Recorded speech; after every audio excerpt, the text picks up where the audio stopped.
The envoy was almost home.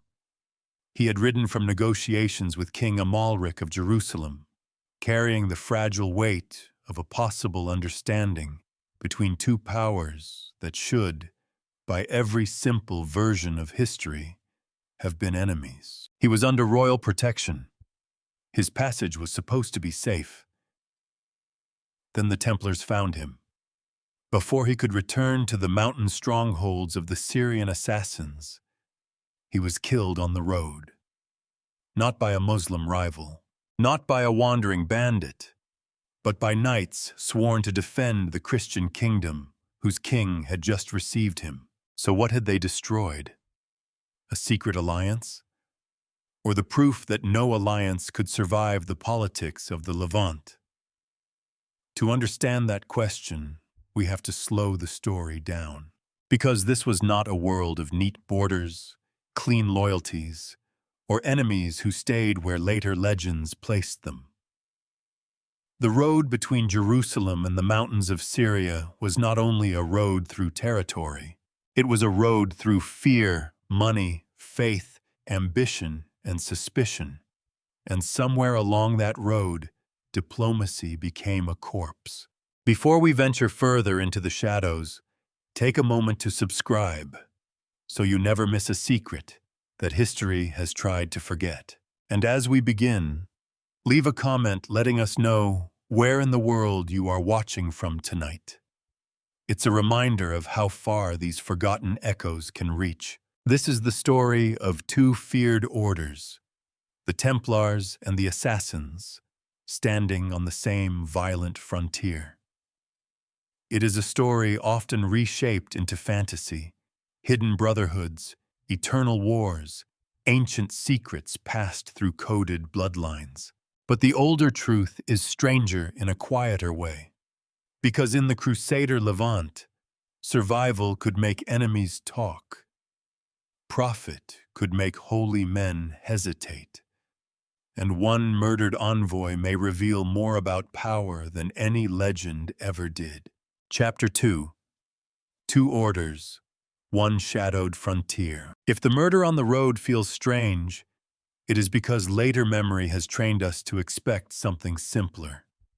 Templars on one side, assassins on the other. White mantles against mountain daggers, cross against crescent. Even though the crescent itself belongs more to later symbols than to the complicated reality of the 12th century.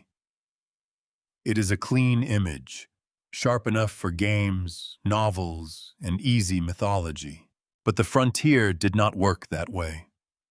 The men who met, watched, threatened, bribed, and sometimes killed one another in Syria and Palestine were not living inside a legend. They were living inside a pressure system. Fortresses leaned over roads, pilgrims moved under guard. Farmers paid dues to whichever lord could actually protect them. Messages passed between rulers who publicly condemned one another and privately needed one another. A castle was not only a castle, it was a tax office, a warning sign, a shelter, a prison, a bargaining chip, and sometimes a loaded weapon aimed at the next valley. In that world, the Templars and the Syrian Nizari Ismailis became frightening for similar reasons, even though they were not the same kind of institution. The Templars had begun with an idea that sounded almost modest: armed protection for Christian pilgrims moving through dangerous country after the First Crusade. Yet modest ideas can become powerful when the danger is permanent. A small brotherhood of knights became a military order with vows, hierarchy, property, discipline, and an international network of support. They were monks who fought, but that phrase can mislead. It makes them sound like a contradiction, as if they were half one thing and half another. To their admirers, they were something more unsettling: men who had turned war into obedience, and obedience into a sacred profession. Their white mantles and red crosses mattered because they made violence visible as devotion. They did not fight as private adventurers, at least not in theory. They fought as an order under a rule, bound by vows of poverty, chastity, and obedience. But poverty for an individual knight did not mean poverty for the institution. Over time, the temple held land, castles, revenues, and privileges. It became one of the most capable frontier powers in the Latin East. That capability gave it prestige. It also gave it enemies. Across the same broken geography, the Syrian Nizaris occupied a different kind of precarious strength. They were a branch of Ismaili Shi'i Islam, a minority within a minority, surrounded not only by crusader states, but also by stronger Sunni powers that often regarded them with deep hostility. Their survival depended on mountain strongholds, careful diplomacy, intelligence, and the ability to make much larger enemies hesitate. They did not have the vast armies of a sultan. They did not hold a broad kingdom like Jerusalem. Their strength lay in select places, difficult terrain, loyal communities, and the reputation that a powerful man might not be safe simply because he was powerful. This is where myth begins to grow. A large army inspires fear in one way. A disciplined minority with hidden reach inspires fear in another. When a ruler fears an army, he counts troops. When he fears a secretive enemy, he imagines doors, servants, letters, knives, and the private room where armor is finally removed. The Syrian Nizaris understood the value of that fear. Their enemies helped them enlarge it. The word assassin would eventually become detached from its original setting and harden into a common word for murderer. That alone tells us how successful the legend became. But names are not neutral. They carry the fingerprints of the people who used them. Medieval crusaders and other hostile observers did not approach the Nizaris as careful ethnographers. They heard rumors, repeated insults, misunderstood religious divisions, and gave European audiences stories they were ready to believe. A small, embattled Shi'i community became, in Western imagination, a sinister brotherhood of drugged killers ruled by an almost supernatural master. That image is powerful. It is also too convenient. The Templars suffered a different transformation, but the process was related. Their discipline, wealth, secrecy, and independence made them useful in war and suspicious in memory. Because their internal life was closed to outsiders, outsiders filled the silence. Because they answered to a higher religious authority and possessed resources across borders, later generations could imagine them as anything: bankers, warriors, heretics, guardians of relics, victims of conspiracy, authors of conspiracy. The real Templars were already interesting enough. Legends simply found them more profitable when covered in codes and forbidden knowledge. There is a quiet irony here. The Templars and the Nizaris were turned into mirror images, partly because both were disciplined, feared, and difficult for outsiders to understand. Each had a structure that looked unusual to neighboring powers. Each cultivated loyalty. Each operated on a frontier where ordinary law often stopped at the range of a bowshot. Each could make kings uneasy. But they were not identical twins in different costumes. The Templars were a Latin Christian military order built into the machinery of crusading. The Syrian Nizaris were a religious political minority struggling to preserve autonomy among enemies who were often stronger. The Templars projected power through castles, cavalry, money, and institutional privilege. The Nizaris projected power through fortresses, selective violence, negotiation, and the careful management of reputation. To see them clearly, we have to resist the temptation to make one the shadow of the other. The frontier did not create fantasy enemies. It created practical men under extreme conditions. A Templar commander looking at a mountain fortress did not see a symbol in a modern myth. He saw a local power that could threaten roots, alter alliances, and disturb the balance of tribute and security. A Nizari leader looking toward the Crusader states did not see a single Christian civilization moving with one mind. He saw kings, counts, orders, ports, castles, rivalries, and possible openings. This is the first key to the murdered envoy. His journey only makes sense in a world where enemies could recognize usefulness in one another. Not affection, not secret brotherhood, usefulness. The kind that appears when two dangerous neighbors discover that a third danger may be worse. The kind that does not erase hatred, theology, or bloodshed, but sets them aside long enough for a messenger to ride under protection. And that is why the road home matters so much.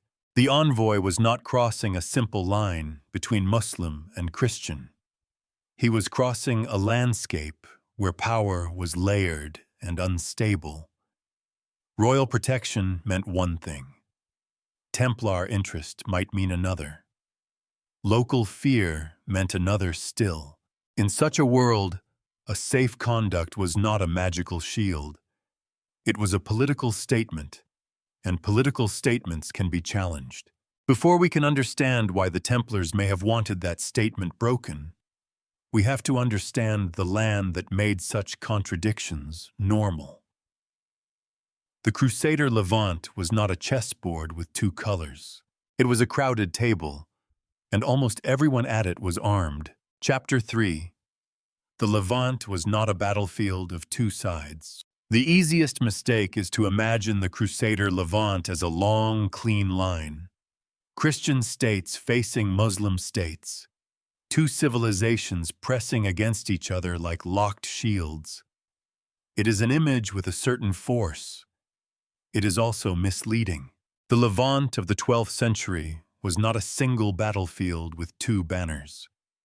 It was a cramped political world where loyalties overlapped, rivalries cut across religion, and survival often made better sense than purity. A ruler might speak the language of holy war in public, negotiate with yesterday's enemy in private, and spend more time worrying about a neighboring ally than a distant foe. This does not mean faith was unimportant.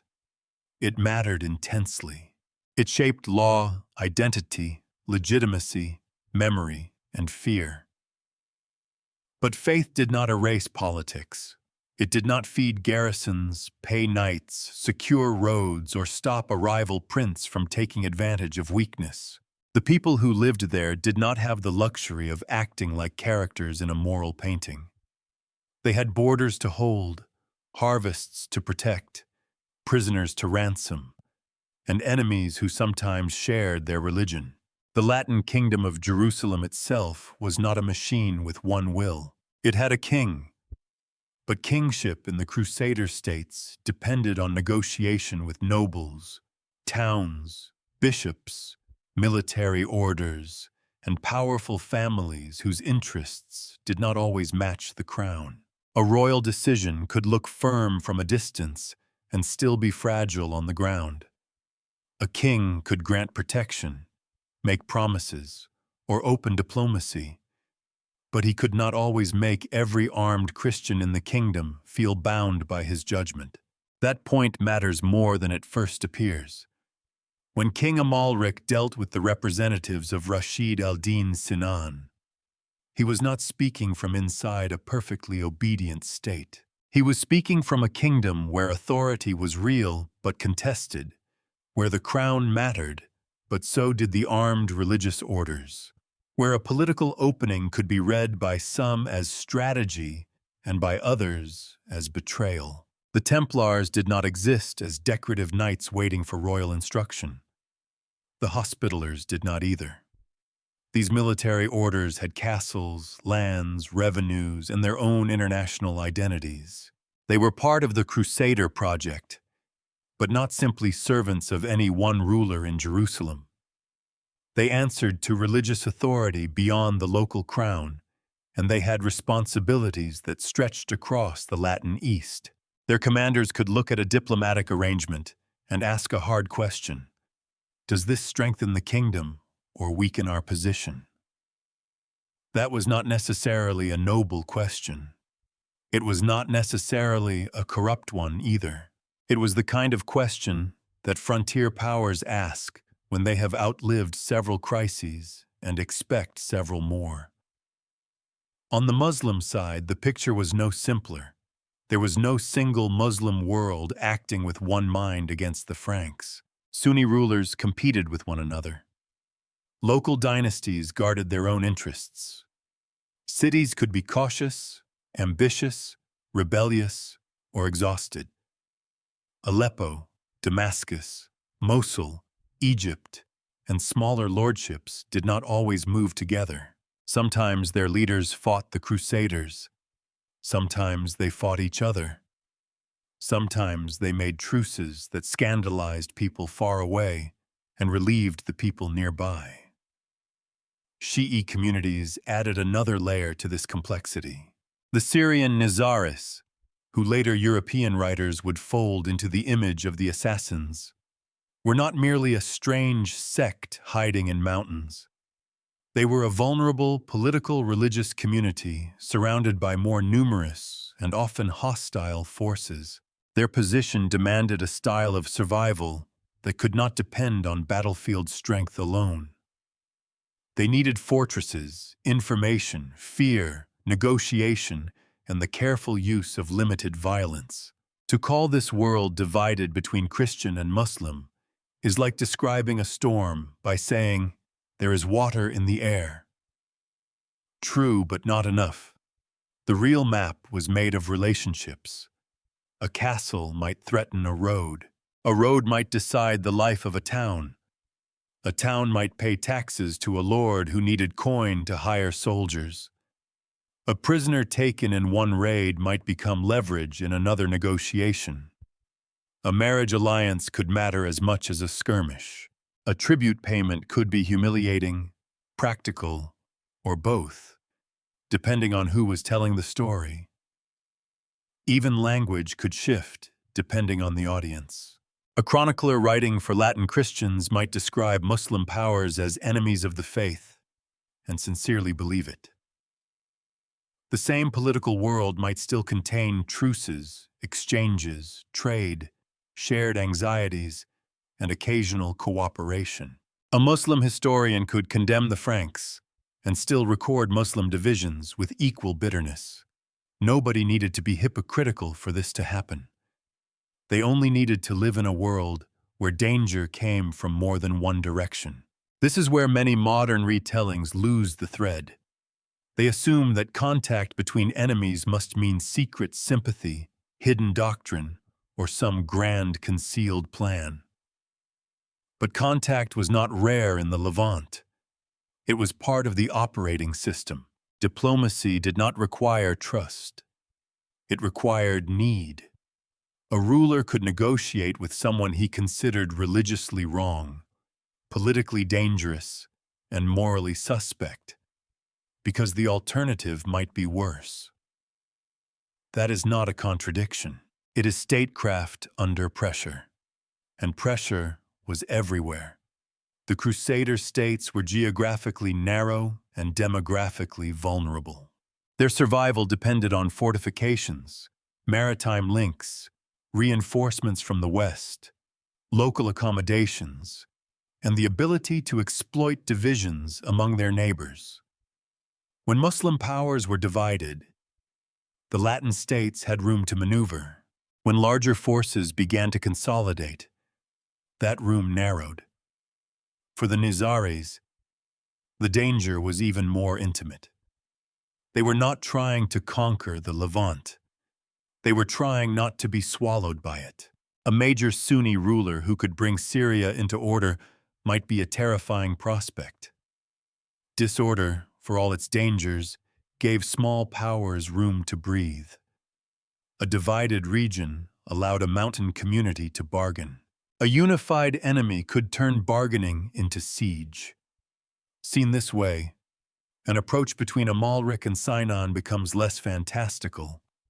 It does not require us to imagine Templars and assassins exchanging sacred secrets in hidden chambers. It only requires us to understand that both sides could recognize a mutual problem. The Latin king had reason to worry about the strengthening of hostile Muslim power. The Nizari leader had reason to worry about the same thing from a different angle. Their interests did not have to be identical. They only had to touch. This is also why the reported Templar reaction, if the account is trusted, becomes so politically charged. The killing of an envoy under royal protection was not just violence. Violence was common enough. It was a statement about who had the right to decide the kingdom's policy. It suggested that the road itself could be contested, not only by enemies outside the kingdom, but by powers within it. And that is the darker shape of the story. The murdered envoy did not die because the Levant was divided into two simple camps. He died because it was not. He died in a world where Christian knights might fear a Christian king's diplomacy, where Muslim minorities might seek room through talks with Franks, where tribute could matter as much as theology, and where local power could interrupt royal design with a blade. The old frontier was not clean. It was crowded, practical, anxious, and deeply human. People there believed in God, honor, law, and sacred duty. They also counted money, measured distance, feared rivals, and made compromises they might later prefer not to explain. That is what makes the road home so revealing. It was not the edge between two worlds. It was the seam where too many worlds had been stitched together badly. Chapter 4. The Nizaris behind the word assassin. Among the many peoples stitched into the politics of Syria, few were described with less patience than the Nizari Ismailis. To their enemies, they were not simply rivals. They were a problem that seemed to refuse every ordinary solution. They were too small to be treated like a great empire, too resilient to be dismissed as a local nuisance, too disciplined to be explained as bandits, and too secretive for outsiders to describe calmly. So hostile language began doing what hostile language often does. It made the enemy smaller, darker, stranger, and easier to hate. The Syrian Nizaris belonged to the wider Ismaili branch of Shi'i Islam. Their story had roots far beyond the castles of Syria, in disputes over rightful leadership, sacred authority, and the line of imams. But for the rulers of the 12th century Levant, the theological details were often less important than the political fact. Here was a community that did not fit neatly under Sunni rule, did not disappear when pressured, and could not always be defeated by marching an army toward it. They held fortified places in the Syrian mountains, most famously associated with Masyaf. And from these positions, they learned to survive in a world where nearly every neighbor was stronger. They could not count on numbers. They could not rely on open-field battles. They did not possess the broad territorial depth of a kingdom. Their strength came from cohesion, terrain, local knowledge, and a willingness to use fear as a defensive wall. That last point is uncomfortable, but important. Assassination was real. Selective political killing was one of the tools associated with Nizari strategy. Important enemies could be struck in ways that seemed to pass through the armor of status. A ruler surrounded by guards might still wonder whether one of those guards had been bought, converted, threatened, or replaced.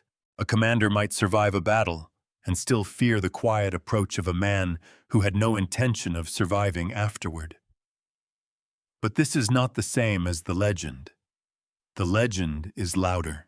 It says the assassins were drugged into obedience with hashish, carried into artificial gardens, shown a counterfeit paradise, and then sent out to kill in the belief that death would return them to pleasure. It is a story with all the ingredients medieval and later audiences loved: intoxication, secrecy, sensual temptation, fanatical obedience, and an Eastern master manipulating young men like pieces on a board. It is also exactly the kind of story enemies tell when they want a disciplined opponent to appear irrational. The word assassin is usually connected to hostile terms related to hashish, though the history of the word is not as neat as the legend pretends. What matters for the story is how an insult hardened into an identity. Opponents used language that suggested degradation, criminality, and intoxication. European writers heard and reshaped these labels. Over time, the term moved away from a specific community in a specific political setting and became a general word for a murderer who kills by surprise. That migration of meaning did great damage to memory. Once assassin became a label detached from history, it became easy to forget that the Syrian Nizaris were not merely a professional guild of killers. They were a community with beliefs, leaders, villages, fortresses, anxieties, and political calculations. They had children, farmers, envoys, religious teachers, and local obligations. They had to negotiate food, safety, loyalty, and survival. The knife, though memorable, was not the whole society. This is one of the great traps in studying feared minorities. The acts that make them visible to enemies are often the acts that least describe daily life. A chronicler remembers the murder of a prince. He does not linger over the ordinary maintenance of a mountain settlement. A rival ruler remembers the terror of a threat. He does not carefully explain the internal theology of the people he once condemned. A traveling storyteller remembers the rumor because rumor travels lighter than administration. The Nizaris, then, entered Latin Christian imagination through a narrow door. They appeared in stories when something alarming happened. A killing, a threat, a diplomatic exchange, a strange rumor from the mountains. The result was a portrait made mostly of edges. Sharp edges, frightening edges, but edges all the same. To understand Rashid al-Din Sinan's world, we have to put the center back into the picture. The Syrian Nizaris were not the strongest power in the Levant. That is precisely why they mattered. Strong empires can afford blunt instruments. Smaller powers often survive through intelligence, timing, and ambiguity. They make themselves difficult to absorb. They convince enemies that victory would cost more than it is worth. They turn reputation into a fortress beyond stone. Fear, in this sense, was not merely a byproduct of Nizari policy. It was part of the policy. If a powerful ruler believed that an attack on Nizari strongholds might one day be answered inside his own palace, he might pause. That pause could be worth more than 1,000 soldiers the Nizaris did not have. This does not make them innocent. It makes them political.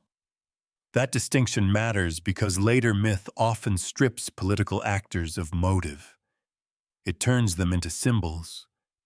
The Templars become secret guardians of forbidden truth. The assassins become faceless devotees of murder.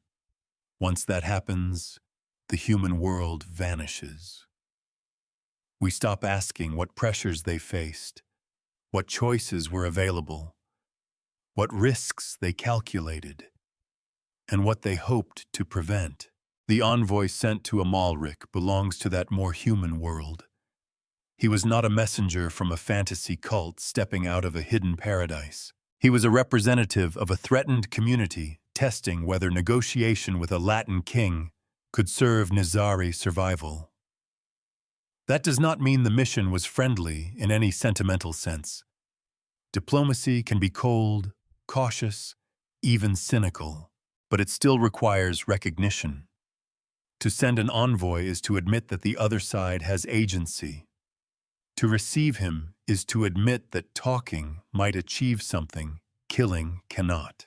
This is why the later legends, for all their color, can obscure the most interesting part of the story. A drugged killer is easy to understand because he does not need politics. He acts because a master commands him. A mountain sect of monsters is easy to place outside normal history.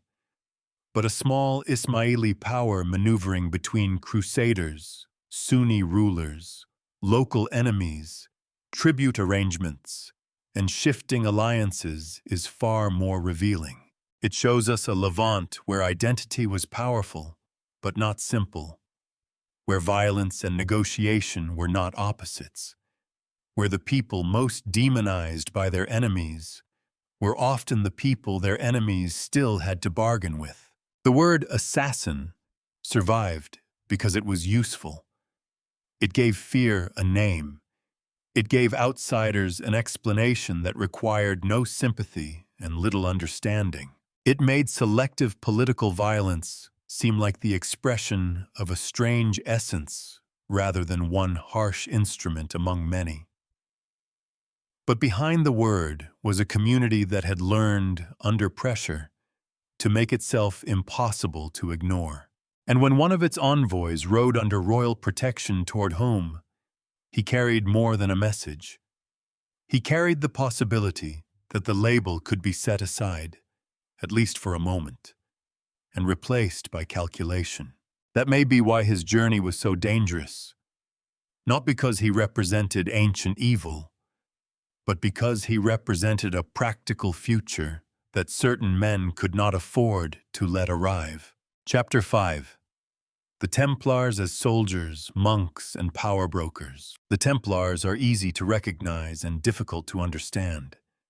The image arrives before the institution does. A white mantle, a red cross, a mounted knight moving through the hard light of the eastern Mediterranean. It is so strong that it almost becomes a disguise. We see the warrior and miss the structure behind him.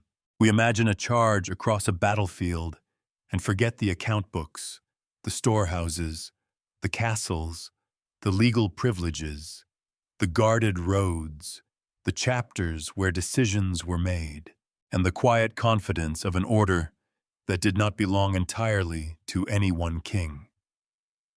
That last point is essential. The Templars were not simply brave men with swords. Many warriors were brave. The Levant did not lack for courage. What made the temple unusual was discipline joined to independence. It was a religious order built for war, but also an international institution with its own hierarchy, its own estates, its own stream of donations, and its own memory of service. Its members took vows that sounded monastic: poverty, chastity, obedience. They were expected to live under rule, pray under rule, eat under rule, fight under rule. In a violent world, that kind of orderliness had enormous power. A secular knight might fight for land, honor, ransom, lordship, family ambition, or private reputation. A Templar knight was meant to fight as part of something larger than himself. That did not make him less political. It made his politics more complicated. The order began with the protection of pilgrims, a mission that sounds almost pastoral until one imagines the roads themselves. A pilgrim was not walking through a painted map. He was moving through ravines, exposed tracks, contested crossings, and settlements where authority could shift faster than rumor. To guard a road in the Crusader East was not a minor service. Roads were arteries. Whoever secured them shaped trade, pilgrimage, military movement, taxation, and fear. From that mission, the Templars expanded.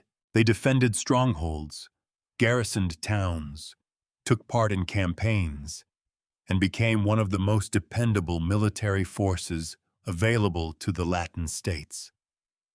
Their value came not only from their skill in battle, but from their permanence. Crusading armies from Europe could arrive with noise and devotion, then leave when vows were fulfilled or money ran out. Local barons might be powerful, but their strength was tied to inheritance, family politics, and regional interests. The Templars remained. The order had continuity, and continuity is one of the most underrated forms of power. A castle held by the temple was more than a defensive position. It was a statement that a professional religious military institution had planted itself in the landscape. The walls guarded roads and borders, yes, but they also guarded the order's interests. A Templar castle could become a point of leverage in negotiations, a place of storage, a symbol of commitment, and a practical reminder that the king's authority was only one layer of power in the kingdom. This is where the romantic picture begins to crack. The Templars were vowed to poverty, yet the order became wealthy. There is no contradiction if we distinguish between the individual and the institution. A brother might own nothing personally. The temple could own a great deal. Land, donations, rents, privileges, transport networks, and secure facilities made the order useful far beyond the battlefield. It could store and move valuables. It could handle money for pilgrims and rulers. It could survive between campaigns because it was not only a band of fighters, it was an organization. And organizations have instincts. They protect their revenue. They defend their reputation. They resist arrangements that may weaken their position. They remember injuries. They watch rivals. They interpret diplomacy through the cold lens of consequence. A king may see a negotiation as a path toward security. A military order may see the same negotiation as a threat to its influence, its income, or its control of a dangerous frontier. This does not mean every Templar decision was cynical. That would be too simple. And history is rarely improved by replacing one caricature with another. Many Templars were sincere religious men by the standards of their world. They endured danger, discipline, hardship, and often death. Their courage was not imaginary. Their faith was not necessarily a costume. The problem is that sincere belief does not prevent institutional self-interest. Often, it strengthens it, because men become most immovable when they believe their advantage is also a duty. A Templar commander could oppose a king and still believe he was defending Christendom. He could protect a tribute arrangement and believe he was protecting frontier stability. He could reject diplomacy with a feared Muslim minority and tell himself that compromise had crossed into danger. He could also, more plainly, fear the loss of money or control. These motives do not need to cancel one another. In real politics, they often travel together. The Templars' independence was sharpened by their place within Latin Christendom. They were supported by powerful religious and secular patrons, and they possessed privileges that set them partly outside ordinary local structures. They were not free from all pressure, of course. No institution in the Levant could ignore kings, nobles, bishops, towns, or military necessity. But the order had room to maneuver. It could act with a confidence that a lesser group would not dare. That confidence made the Templars valuable. It also made them dangerous. For a king like Amalric, the military orders were indispensable. A ruler of Jerusalem needed experienced fighters, fortified positions, and institutions that could hold territory under constant threat. But dependence is never comfortable. The crown needed the temple, yet the temple did not exist merely as an arm of the crown. When interests aligned, the arrangement could look like unity. When interests diverged, the fault line appeared. The killing of the Nizari envoy belongs on that fault line. If the story is accepted in its broad form, the action was not just the act of violent knights lashing out at an enemy. It was an intervention in royal diplomacy. The envoy had reportedly come under the protection of the king. His safe conduct represented more than courtesy. It represented Amalric's authority to open a channel of negotiation. For Templars to destroy that channel was to make a brutal claim. Some policies, even royal ones, could be stopped on the road. That is why the incident feels so modern in its logic. Not modern in its setting, but in its tension between state policy and semi-independent armed power. The king may sign the agreement, but who controls the men with weapons at the checkpoint? The ruler may imagine strategy, but who profits from the current disorder? The diplomat may carry words, but words are fragile when someone else controls the road home. The Templars were not fantasy villains standing in opposition to history's innocent possibilities. They were one of the hard facts of the Crusader Levant. Without men like them, the Latin states may not have survived as long as they did. With men like them, royal policy could become more difficult, more militarized, and more vulnerable to interests that were not fully royal. This is the uncomfortable balance. The temple gave the kingdom strength and limited the king's freedom. It guarded roads and could make roads unsafe. It embodied Christian discipline and could act in ways that embarrassed Christian authority. It was born to protect pilgrims, but in the political world it helped create. Protection itself became power. So when we return to the murdered envoy, we should not picture a random attack by men who simply hated the assassins. Hatred may have been present. Fear may have been present. Religious suspicion almost certainly colored the air. But behind the blade stood an institution with something to lose.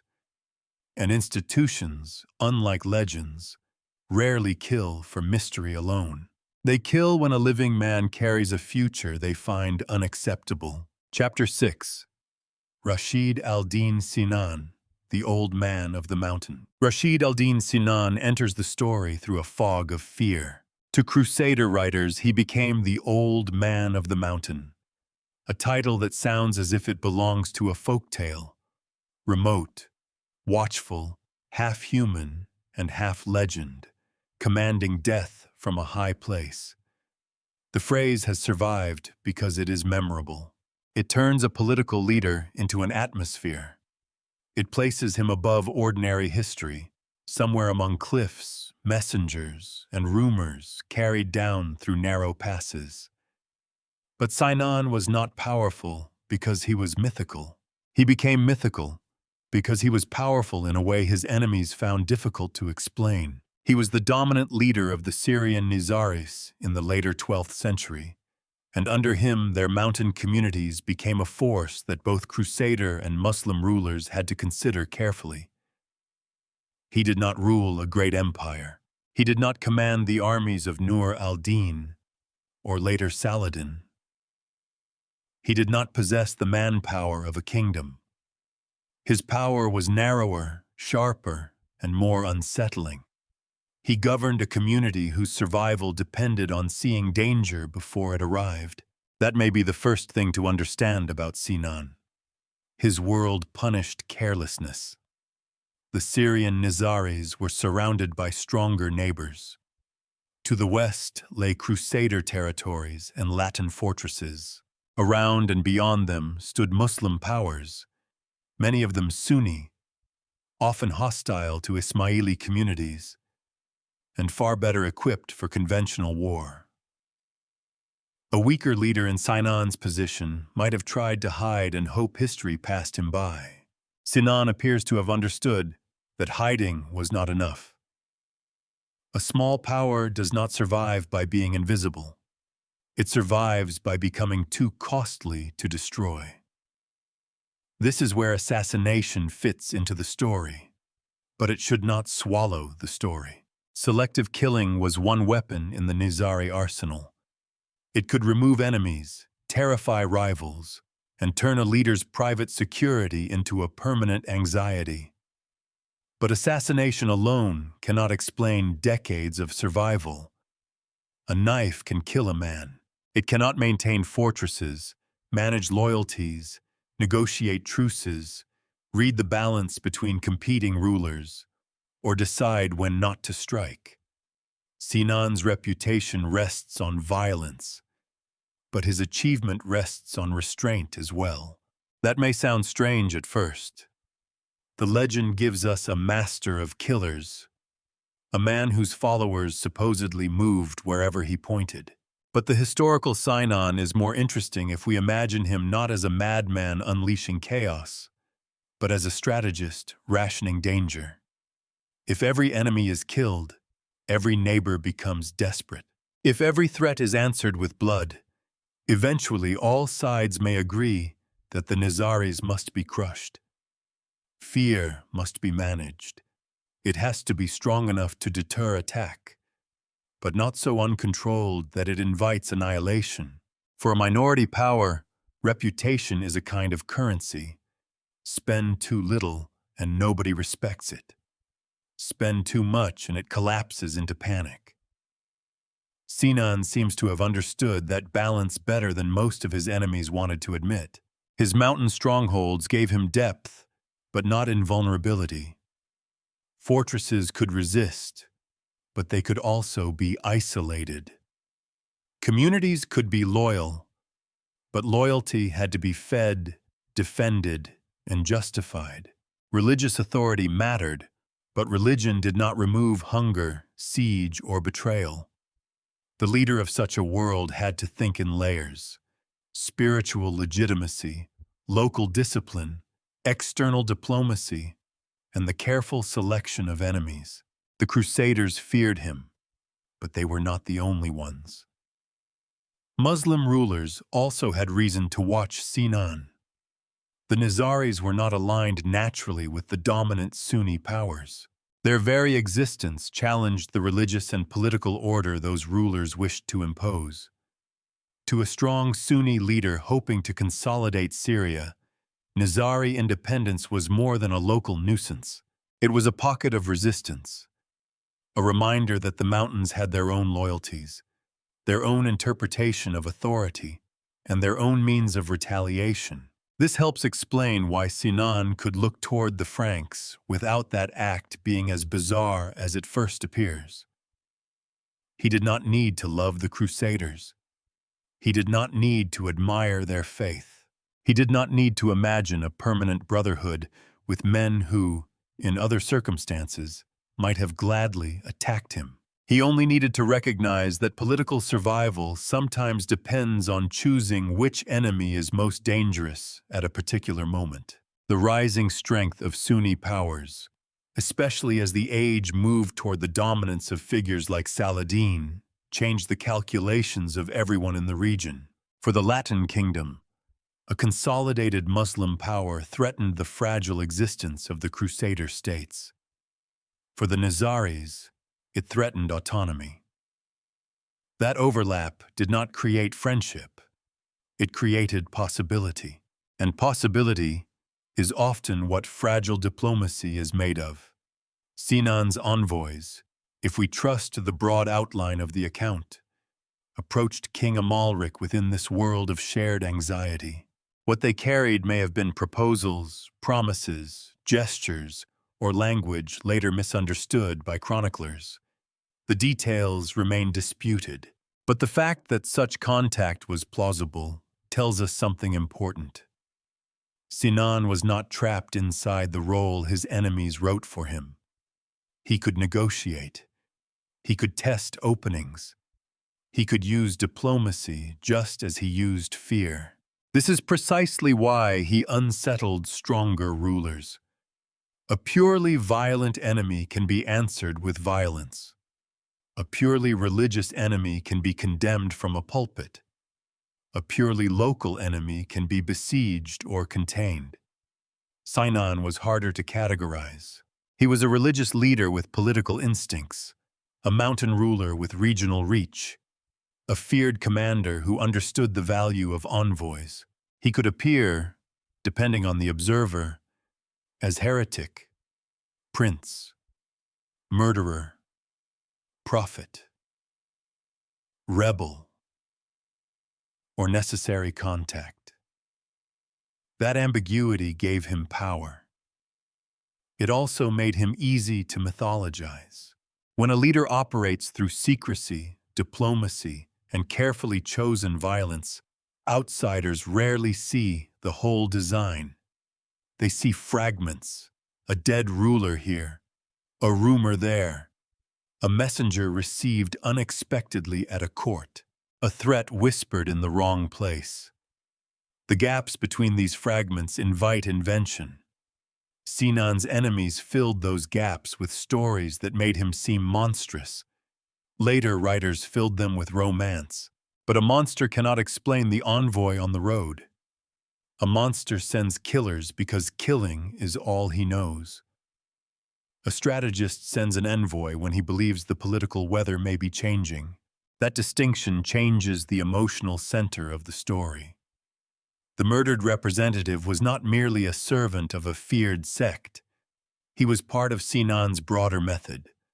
Probe, bargain, pressure, survive. And perhaps that is what made him intolerable to the Templars. A Nizari threat could be met with vigilance. A Nizari raid could be answered with arms. A Nizari payment could be collected as part of the ugly arithmetic of the frontier. But a Nizari understanding with the king of Jerusalem was different. It suggested that Sinan might escape the box his enemies had built around him. It might alter tribute. It might reduce pressure. It might change who benefited from fear. The old man of the mountain was most dangerous not when he was imagined as a legend, but when he acted like a statesman. That is the quieter truth beneath the title. Sinan's strength did not come from being outside politics. It came from understanding politics in its most unforgiving form. He knew that a small community could live among giants only by making every giant uncertain. He knew that a road could carry a threat, a payment, or a proposal. He knew that survival was not a single act of courage, but a habit of calculation repeated year after year. And when his envoy rode back from Amalric's court, he was carrying one of those calculations home. He never reached it. Chapter 7. Tribute, Pressure, and the Price of Peace. Money has a way of making holy stories less comfortable. It does not erase belief. It does not make faith false. But it does remind us that even in a world saturated with sacred language, men still had to pay garrisons, repair walls, feed horses, reward loyalty, ransom prisoners, and keep roads open. The Levant was full of prayers, relics, sermons, and vows. It was also full of invoices. Some accounts tell us that the Syrian Ismailis paid tribute to the Templars. The details are not as solid as a tax ledger preserved under glass, and we should treat them with care. But the report itself is revealing because it fits the logic of the frontier. A smaller power, hemmed in by stronger neighbors, might pay to reduce pressure. A military order controlling dangerous roads and nearby strongholds might accept payment in exchange for restraint, protection, or simply the absence of trouble. Tribute could mean many things depending on who described it. To the payer, it might be a bitter necessity, a fee for breathing room. To the receiver, It might be proof of dominance. To a hostile observer, it might look like corruption. To a pragmatic one, it might look like frontier management. The same coin could be called peace, submission, extortion, prudence, or scandal. That ambiguity sits at the center of this story. If the Nizaris were paying the Templars, then the relationship between them was already more complicated than pure enmity. Not friendly, not equal, not secret brotherhood, but transactional. The kind of arrangement that appears when two armed powers do not trust each other, but understand the cost of constant violence. It was not romance. It was weatherproofing. The Templars, for their part, had reason to value such payments. A tribute stream was not only money in a chest, it was recognition. It told the surrounding world that the order could impose terms. It helped support the expensive work of holding the frontier. It tied the Nizaris into a pattern where the temple stood as a necessary force between danger and relief. And once an institution becomes necessary, it rarely welcomes being bypassed. This is where Amalric's diplomacy becomes dangerous. A direct understanding between the king of Jerusalem and Sinana could threaten more than abstract policy. It could change the practical balance on the ground. If the Nizaris reached terms with the king, what happened to tribute paid to the Templars? If the crown became the main broker of peace, what happened to the order's leverage? If Sinan no longer needed to pay, appease, or fear the temple in the same way, then a stream of money might dry up. But so might something even more valuable: the power to decide when pressure would be applied. That is why the envoy's journey cannot be understood only as a religious scandal. It may also have been a challenge to an existing arrangement. The king saw possibility. The Templars may have seen loss. Of course, we have to be careful here. The evidence does not allow us to enter the mind of every Templar involved. We cannot say with certainty that money alone drove the killing. History rarely gives motives so cleanly, and people rarely act from only one motive at a time. Religious hostility may have been real. Distrust of the Nizaris may have been intense. The order may have believed the king was being naive, or that negotiation with such a group endangered Christian interests. Some may have seen the envoy as a manipulator, not a diplomat. But the reported tribute adds a colder possibility. It suggests that the temple had material reasons to fear peace. This is the uncomfortable part. Peace is not always profitable for everyone. A dangerous border can produce its own economy. Fortresses need funding because the frontier is dangerous. The frontier remains dangerous partly because the men who manage it gain authority from that danger. Protection can become a service. Pressure can become a business model. And when a king tries to resolve a threat through diplomacy, those who have benefited from managing the threat may feel undermined. There is no need to turn the Templars into cartoon villains to see the problem. In fact, the problem is more interesting if we do not. They may have believed sincerely that they were defending the Christian East. They may also have wished to preserve tribute. They may have feared Sinan's influence, resented Amalric's initiative, and distrusted any arrangement that made a feared Ismaili leader a royal partner rather than a subordinate payer. These motives could sit together in the same room without embarrassment. Human beings are very good at discovering that their interests and their principles agree. For the Nizaris, the calculation was just as hard. Paying tribute may have bought time, but it also advertised vulnerability. It acknowledged that the Templars could hurt them. An agreement with Amalric might loosen that pressure. It might raise Sinan's status. It might turn a humiliating payment into a broader political bargain. Instead of dealing with a military order at the edge of conflict, the Nizaris could deal with a king. That shift would matter. A military order could be relentless, local, and institutionally stubborn. A king could be ambitious, but also strategic. Amalric had to think in terms of Egypt, Syria, alliances, rivals, and the survival of his kingdom. He might accept an arrangement that a frontier order disliked because he was looking at a wider map. Sinan, too, may have been looking at the wider map. Between them lay a narrow opening, not trust, but mutual usefulness. The price of that opening was uncertainty. No one could be sure how far Amalric would go. No one could be sure what Sinan truly offered. No one could be sure whether the Nizaris would remain useful partners or become dangerous once pressure was lifted. The Templars, if they felt threatened, may have interpreted uncertainty itself as danger. And in a world of armed men, danger often produced action before explanation.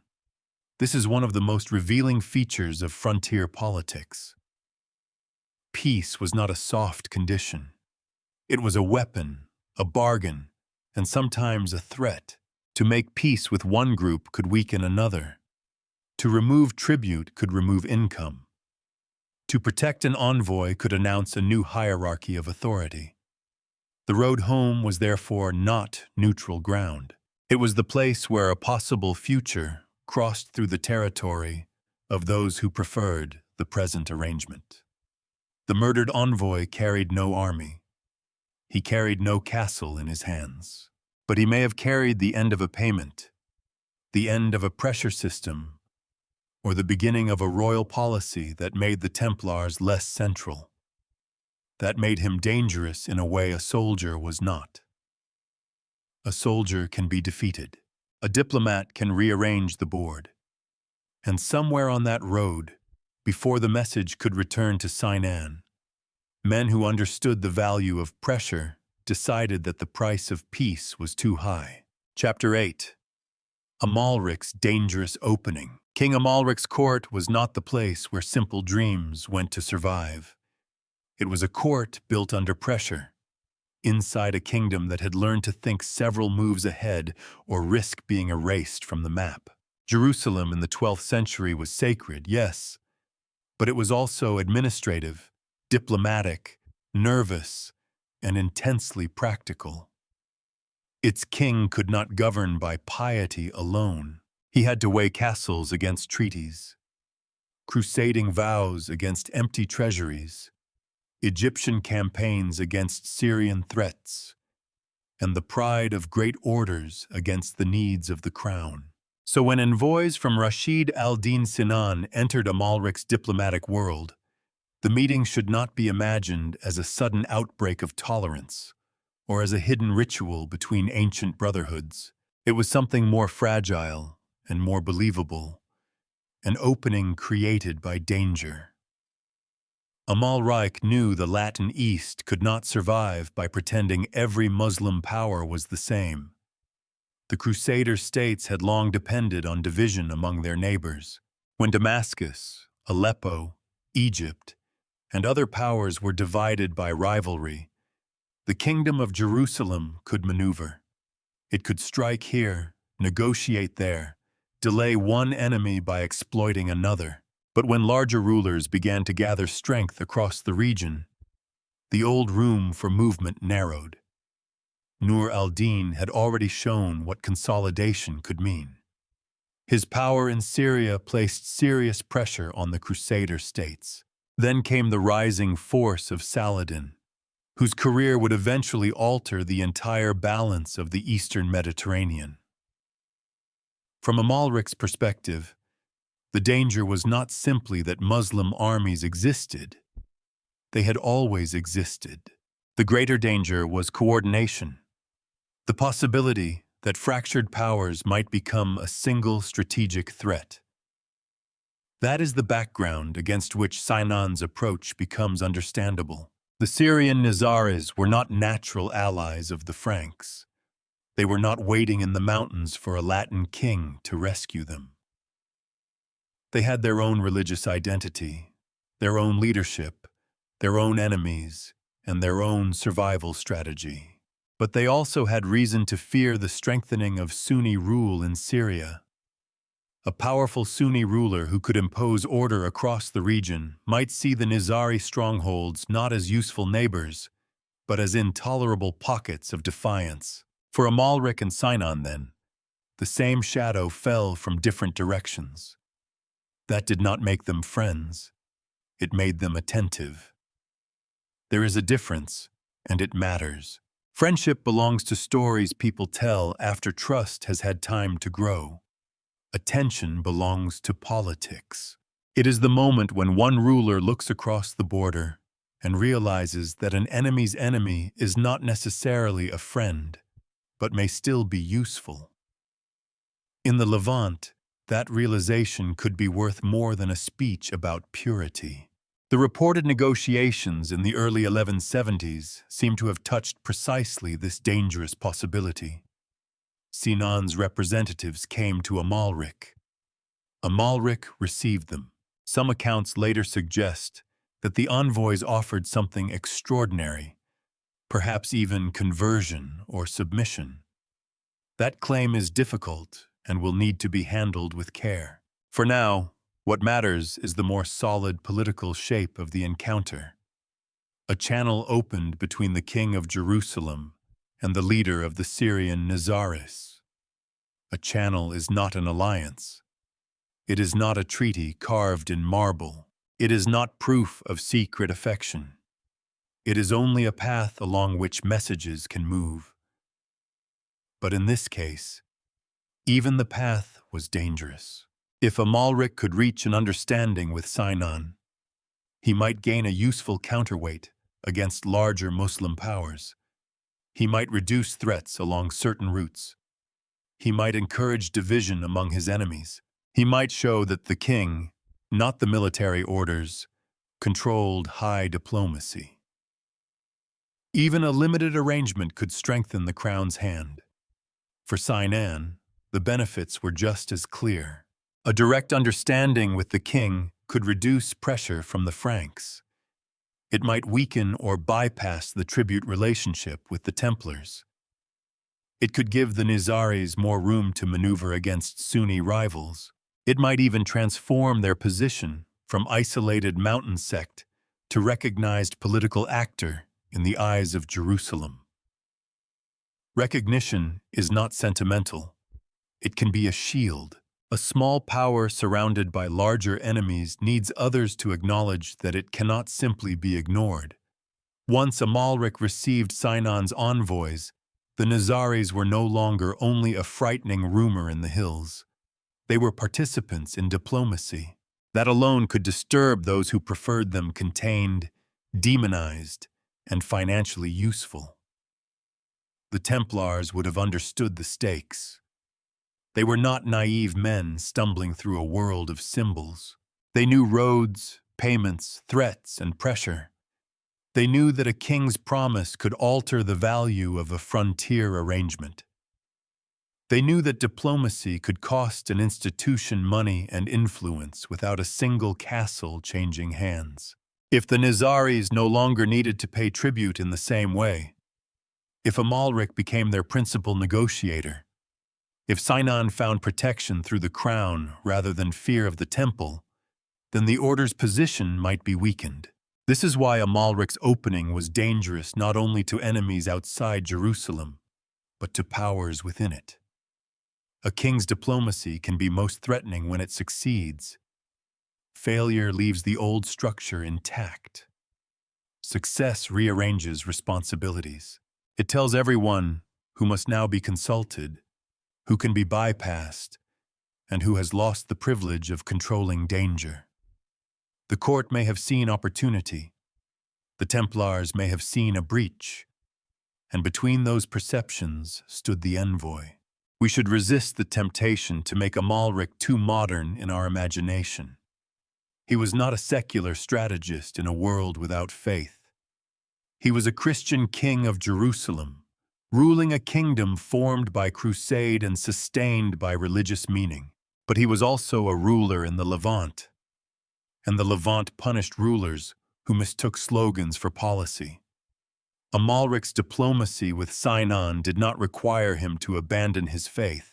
It required him to recognize that the survival of his kingdom depended on more than battlefield zeal. That is what makes the episode so revealing. The most dramatic part is the murder, but the most important part may be the conversation before it. Somewhere in that exchange, two powers who had many reasons to distrust each other found enough overlapping interest to speak. The language may have been cautious. The promises may have been exaggerated later. The terms may never have been fully settled. But the opening existed strongly enough, at least in the account that survives, for its destruction to cause outrage. This was not the collapse of a grand secret alliance. It was the interruption of a possibility. And possibilities can frighten established powers more than enemies do. An enemy confirms the world as it is. A possibility suggests the world might be governed differently. Amalric's dangerous opening lay in that suggestion. He appeared willing to treat the Syrian Nizaris not merely as monsters in the mountains, not merely as payers of tribute, not merely as targets of suspicion, but as a political force that could be used in the larger struggle for the region. In doing so, he stepped beyond the simpler boundaries that later legend would draw. The envoy rode away carrying that step with him. He carried the king's protection, Sinan's calculation, and the faint outline of a future in which the Templars might not control the terms of fear. Whether the proposal was bold, desperate, exaggerated, or misunderstood, it had become real enough to threaten someone. And in the Levant, that was often enough. Chapter 9. The ambush that broke the possibility. The road should have been protected by the king's word. That is what makes the killing so sharp in the record. Envoys were not ordinary travelers. They moved through dangerous country carrying the dignity, the arrogance, and sometimes the fragile mercy of rulers. A safe conduct did not make the road physically safe, of course. It did not stop every robber, every feud, every sudden act of violence, but it created a political boundary. To harm such a messenger was not merely to kill a man. It was to insult the authority that had received him.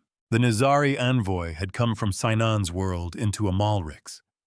He had spoken, or at least delivered the terms of those who sent him. Then he turned back toward the mountains, toward the communities that had waited for news of what might now be possible. He never reached them. According to the account that gives this episode its power, Templars intercepted him before he could return safely. The details of the ambush are not preserved with the fullness a modern investigator would want. We do not have a neat deposition, a physical map of the attack, or the voice of the envoy himself. What remains is starker, a representative of the Syrian Nizaris, traveling after royal negotiations, was killed by men of the temple. The simplicity of that sentence hides the political explosion inside it. If the envoy had been killed by Muslim rivals, Amalric might have called it treachery from outside.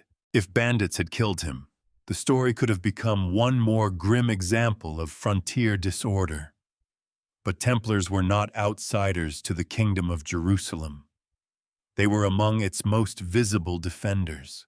Their identity rested on service to the Christian cause, discipline under sacred vows, and protection of the vulnerable on dangerous routes. Yet here, if the story is true in its essential shape, they had turned a protected road into a place of royal embarrassment. Amalric's reaction, as reported, was not mild.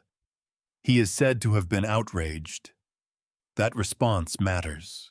It suggests the killing was not understood at court, as some routine act against a dangerous enemy. It was seen as a violation of the king's diplomacy. The murdered envoy represented a channel Amalric had opened, and the Templars had closed it with blood. That does not mean every person in the kingdom agreed with Amalric. Some may have believed the king had gone too far by receiving Sinan's representatives. Some may have distrusted any promise made by the Nizaris. Others may have seen the killing as brutal but useful. The frontier was full of people who could justify harsh actions by pointing to harsher dangers. But the reported royal anger tells us that the central issue was not only the life of one man. It was the question of command.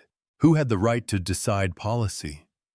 A king could negotiate, but could he compel the military orders to accept his negotiation? A royal safe conduct could be granted, but could it hold against men who believed their own interests, or their own interpretation of Christian defense stood above the king's judgment? The ambush forced those questions into the open. This is where the episode becomes more than a strange anecdote about Templars and assassins. It becomes a window into the architecture of power in the Latin East. The kingdom of Jerusalem was not weak in the sense of being imaginary. Amalric was not a puppet, but no ruler there could behave as if authority flowed in one clean line from crown to countryside. Power was distributed among nobles, churchmen, orders, cities, castles, and foreign supporters. The Templars were especially difficult because they were both inside and outside the kingdom's political body. They fought for the Christian East, held land within it, and shaped its defense. But they were not simply royal officers. Their action against the envoy, therefore, carried a message even if no formal message was written. It said that the temple could interrupt a royal opening when that opening threatened its view of the frontier. It said that a king's plan could be made meaningless if armed men decided the messenger should not survive. It said that diplomacy, for all its seals and words, still had to pass through territory where other powers kept watch. There is a brutal elegance in that. A negotiation takes time. It requires reception, language, interpretation, guarded courtesy, and the discipline to imagine a future not yet accepted by everyone. An ambush takes minutes. It needs only location, will, and the decision that consequences are tolerable. In that imbalance, we can feel the fragility of Amalric's project. The envoy may have carried a proposal that was exaggerated later. He may have carried terms that neither side fully trusted. He may have carried the seed of an alliance, or merely the first cautious gesture toward one. But killing him solved, for the moment, a very practical problem. It prevented the conversation from becoming harder to undo. That is often how sabotage works. It does not need to disprove an idea. It only needs to prevent the idea from gathering witnesses, documents, habits, and beneficiaries. A failed diplomatic experiment can be dismissed as fantasy. A successful one becomes policy. The Templars, if they acted from fear of Amalric's arrangement, did not need to defeat Sinan in the mountains. They only needed to stop the road from carrying peace back to him. Still, the killing was not cost-free. It placed the order in open tension with the king. It exposed the possibility that the defenders of Jerusalem might damage Jerusalem's own strategic choices. It also gave later writers a scene almost too charged to resist. Christian knights killing an envoy from the dreaded assassins, not during war, but after negotiation, not in defense of the king's command, but apparently against it. No wonder the story survived. It contains a contradiction that will not settle down. The Templars were sworn to Christian service, yet may have sabotaged a Christian king.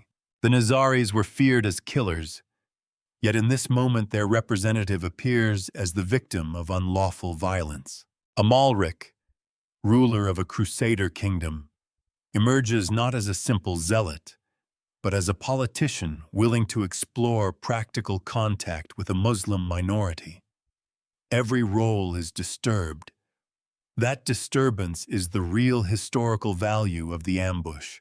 It forces us to abandon the easy moral arrangement. The assassin is not the assassin in the scene. The holy warrior is not clearly the guardian of order. The king is not merely a crusading figurehead.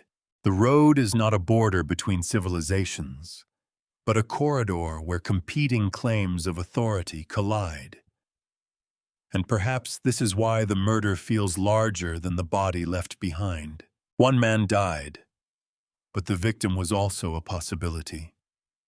The possibility that Amalric and Sinan could test a pragmatic understanding, that tribute arrangements might be changed, that the politics of the Levant could briefly bend away from inherited hostility. The killing did not prove such an alliance was real. It proved only that some believed the possibility was dangerous enough to stop. That is not a small thing. Men do not usually risk a king's anger to destroy fantasies. They risk it to destroy threats. The envoy's death left Amalric facing a grim truth about his own kingdom. His diplomacy could reach into the mountains, but it could not safely cross the road home. His authority could receive an enemy's messenger, but not guarantee that all Christian swords would respect the protection he gave. And in the distance, Sinan would have learned his own lesson. A king's promise was valuable, but it traveled through a world where the king was not the only power. The ambush broke more than a mission. It revealed the hidden fracture beneath the Latin East, where royal strategy, military order, frontier profit, and religious suspicion could all pull in different directions at once. The murdered envoy did not simply expose hostility between Templars and Nizaris. He exposed the instability inside the side that had promised him safety. That is why the road remains the center of the mystery. Not because we can recover every footprint in the dust. We cannot. But because the event shows us the exact point where diplomacy met the hard edge of institutional power and lost. Chapter 10. William of Tyre and the Problem of the Source. At the center of this story stands a man who was not on the road when the envoy died. William of Tyre did not leave us a blood-stained report from the ambush site. He did not preserve the envoy's own words. He did not give us the private thoughts of the Templar commander who ordered, allowed, or justified the killing. What he left was something more complicated. A courtly history written by a highly educated churchman, deeply involved in the kingdom whose crisis he described. That makes him valuable. It also makes him dangerous. William was not a distant monk copying rumors from the edge of the map. He belonged to the Latin East's political world. He knew courts, rulers, churchmen, rivalries, negotiations, and the anxieties of a kingdom that had to explain itself to both local subjects and Western Christendom. He wrote close enough to power that his account cannot be dismissed as tavern gossip.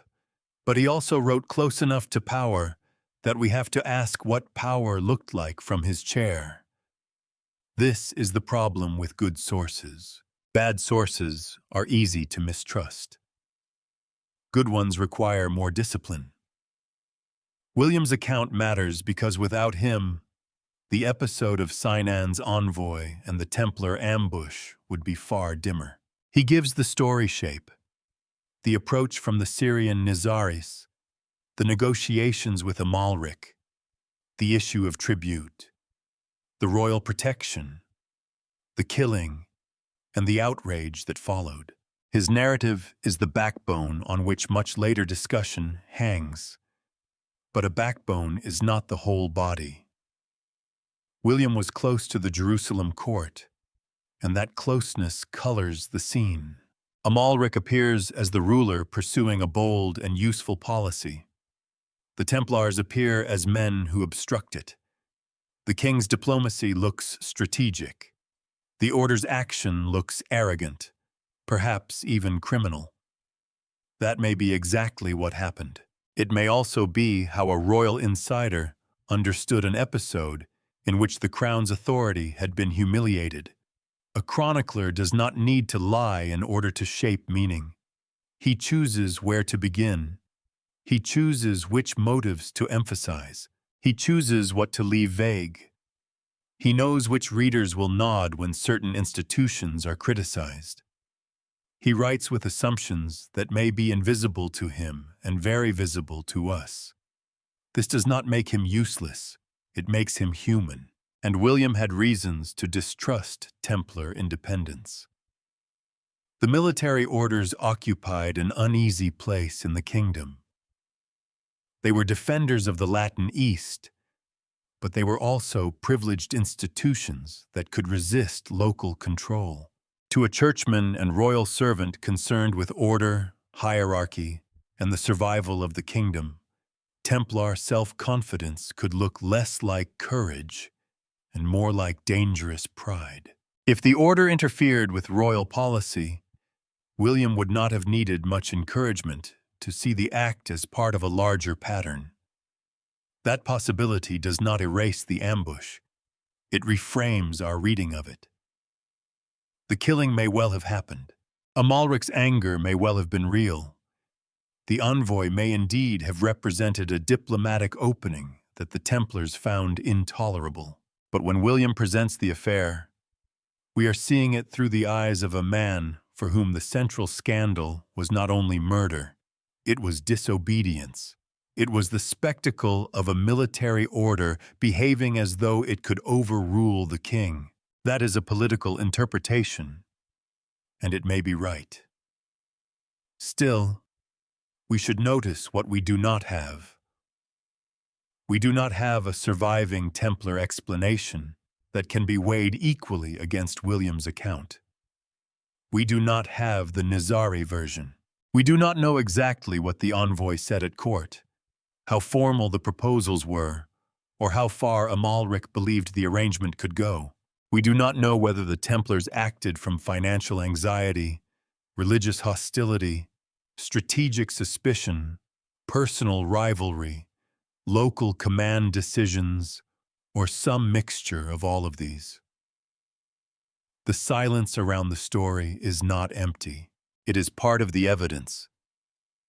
When one voice dominates a scene, the historian's work is not to reject it automatically, but to listen for its pressure. William tells us that something shocking happened. He also tells us, by the way he frames it, what kind of shock mattered to him. A king had been wronged. A useful possibility had been damaged. The Templars had behaved with intolerable independence. For a documentary story, this is where temptation appears. It would be easy to say, William exposed the truth. It would be just as easy to say, William invented a smear against the Templars. Both statements are too neat. The more honest reading sits in the middle, where history often keeps its most interesting material. William may preserve a real crisis while also arranging it in a way that serves a courtly view of authority. He may be accurate about the event and partial in his interpretation of it. That distinction matters because the central mystery depends on degrees, not absolutes. If William is broadly reliable, then the Templars did sabotage Amalric's diplomacy with Sinan's envoy.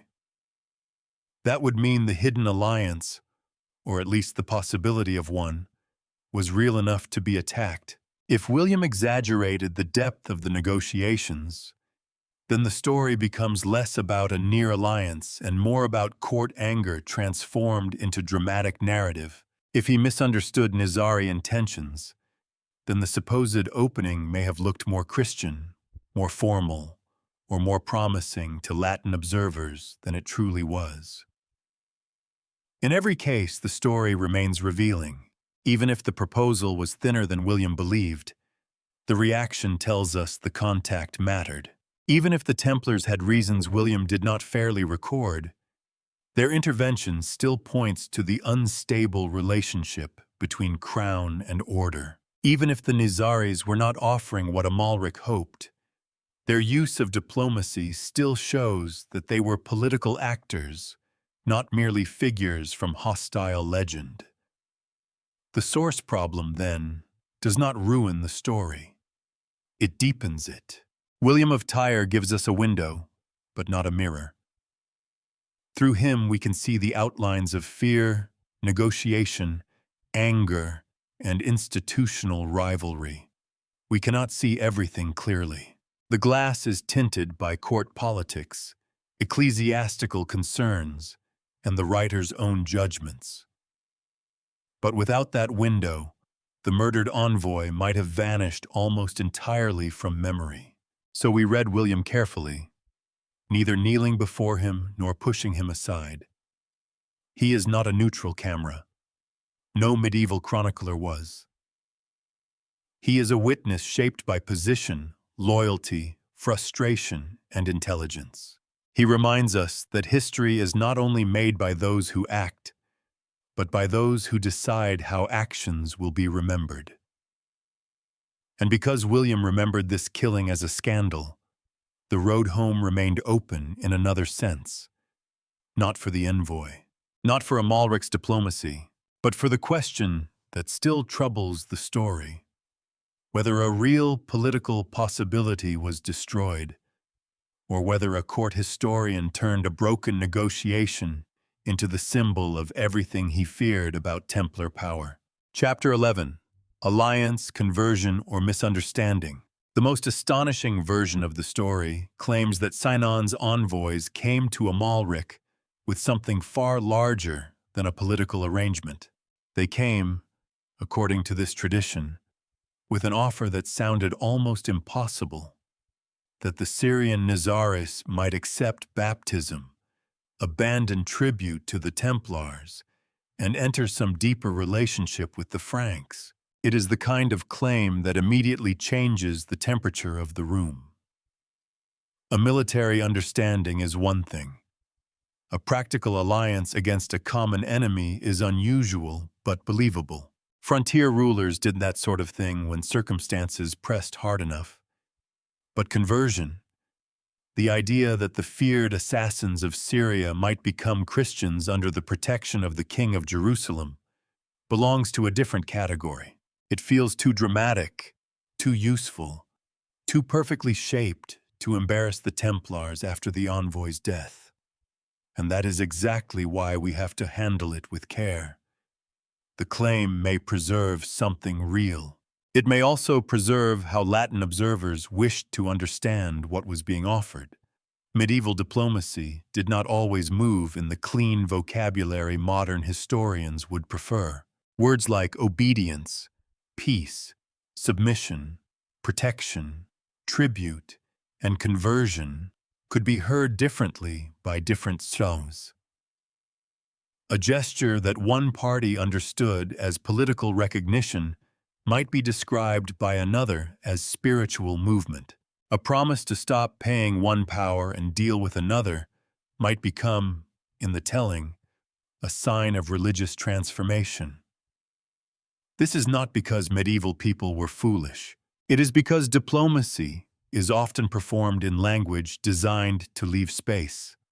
Sinan's representatives may have spoken in ways that flattered Amalric's authority. They may have hinted at openness. They may have promised loyalty, or peace, or withdrawal from tribute arrangements. They may have framed their approach in terms that Latin Christians interpreted through their own hopes.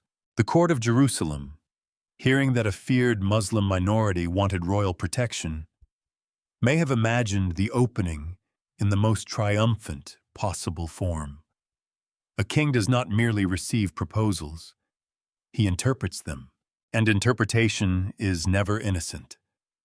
For Amalric, The suggestion that the Nizaris might come under his influence, whether politically, financially, or spiritually, would have been extremely useful. It would elevate his diplomacy from mere bargaining to something that could be presented as a Christian success. It might show that royal strategy could achieve what force had not: the drawing of a feared enemy away from hostility and toward the orbit of Jerusalem.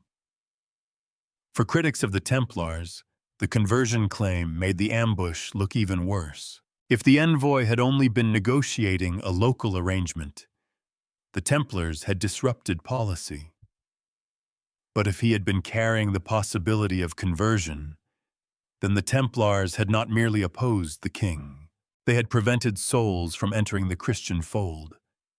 They had allowed institutional interest, suspicion, or greed to interfere with a sacred opportunity. That accusation had teeth. It turned political disobedience into spiritual scandal. But the very usefulness of the claim makes it suspicious. History often preserves the version of an event that best serves the storyteller's moral architecture. A murdered envoy is tragic. A murdered envoy carrying news of possible conversion is explosive. It casts Amalric as visionary, the Nizaris as almost redeemable, and the Templars as men who destroyed both policy and salvation. The shape is powerful enough that we should not accept it too easily. What can be said with more confidence is narrower, but still important. There was contact.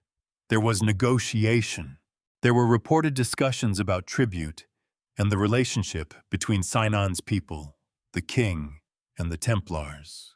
There was enough significance in the exchange for the envoy's killing to become a major grievance in the surviving account. Beyond that, the evidence becomes thinner. The conversion question sits in that thinness. It may have been genuine. We cannot fully rule it out. Religious identity in the medieval world was deeply held, but political pressure could create surprising openings, especially for vulnerable communities seeking protection. Groups sometimes used the language of conversion, submission, or religious alignment as part of diplomatic negotiation. Leaders under threat might explore extreme options if the alternative was destruction. But there is another possibility: misunderstanding. Not a simple misunderstanding, like mishearing a word across a noisy room, but a structured misunderstanding shaped by need. The Nizaris may have offered peace. The Franks may have heard submission. The Nizaris may have sought relief from Templar tribute. The court may have heard a movement toward royal and perhaps Christian obedience. The Nizaris may have used deliberately flexible language, allowing Amalric to believe more than they were ready to concede. Diplomacy often works that way until someone forces clarity. The envoy's death prevented clarity. Because he was killed before the arrangement could mature, the proposal remained suspended between versions. It never had to become a treaty with terms. It never had to survive implementation. It never had to reveal whether conversion was serious, symbolic, exaggerated, or invented in retrospect. A dead messenger leaves behind an unfinished sentence, and unfinished sentences are where legends grow. This is why the question should not be reduced to whether the Nizaris really intended to convert. That is important, but it is not the only issue. The deeper question is what different people needed the proposal to mean. Amalric may have needed it to mean opportunity. The Templars may have needed it to mean danger. William of Tyre may have needed it to mean a scandal that proved the dangers of Templar arrogance. Sinan may have needed it to mean room to maneuver. Later readers, hungry for secret alliances and hidden brotherhoods, would need it to mean something more mysterious still. But the 12th century reality was probably colder. The Syrian Nizaris were under pressure. The Latin kingdom was anxious about the changing balance of power. The Templars had material and strategic interests tied to the existing order of tribute and fear. In that setting, a proposal did not have to be pure to be serious. It only had to be useful. Conversion, if it was mentioned, may have been less a sudden spiritual awakening than a diplomatic instrument, a word that opened doors, softened hostility, or tested how far Amalric was willing to go. That does not make it meaningless. Medieval rulers took such language seriously, but it does mean we should be careful before imagining the mountain communities of Sinan preparing, as one body, to abandon their faith because a Latin king offered protection. The human world is rarely so tidy. Communities do not change identity like a cloak at sunset. Leaders can negotiate, but followers must accept. Religious authority cannot be rearranged without consequence.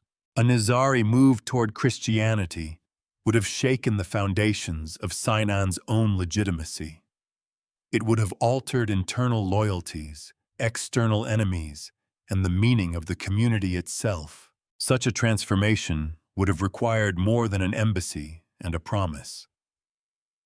That is why the most plausible reading is not a finished conversion plan, but a dangerous ambiguity. The envoys may have brought terms that Latin Christians understood, or chose to understand, as pointing toward conversion. The Nizaris may have been seeking political protection, while allowing their hosts to imagine spiritual victory. Amalric may have seen a rare chance to weaken enemies and strengthen his crown. The Templars may have seen a threat wrapped in pious language.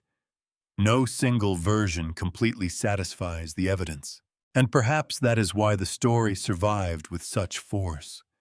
It sits at the border between fact and desire. It shows how diplomacy can become propaganda before the ink is dry.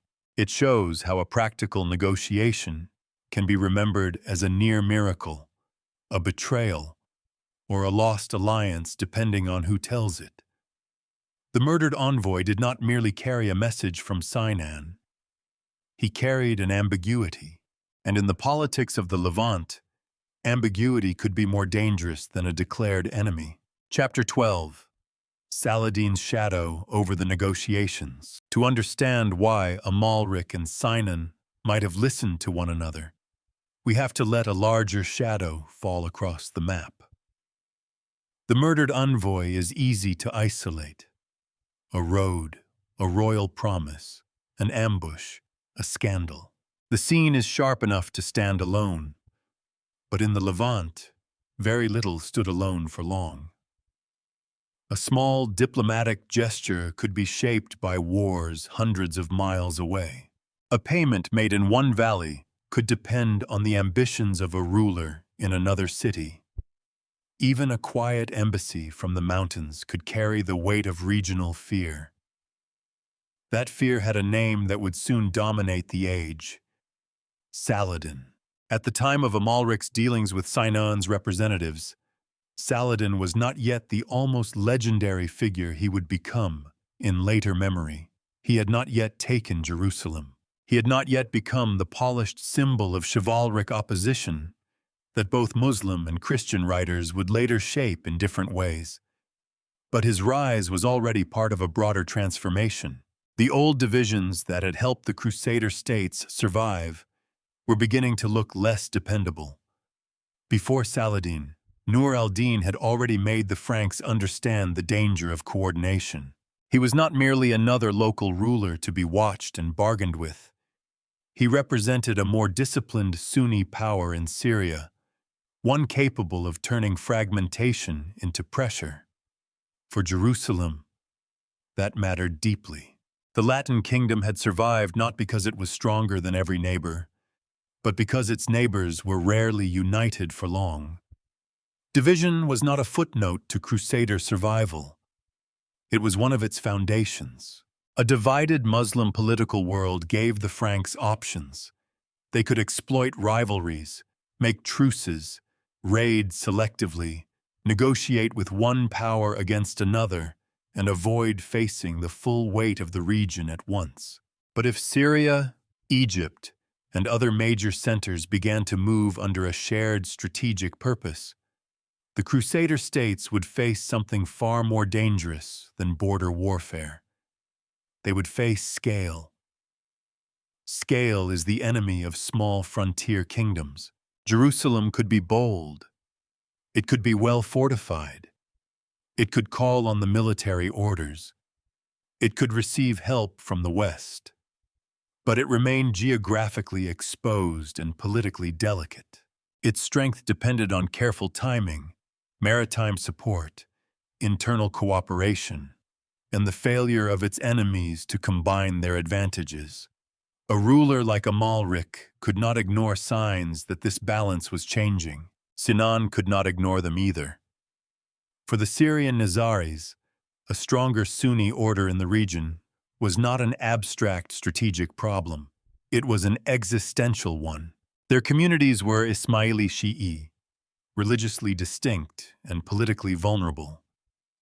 They lived in fortified pockets precisely because the surrounding world could be hostile.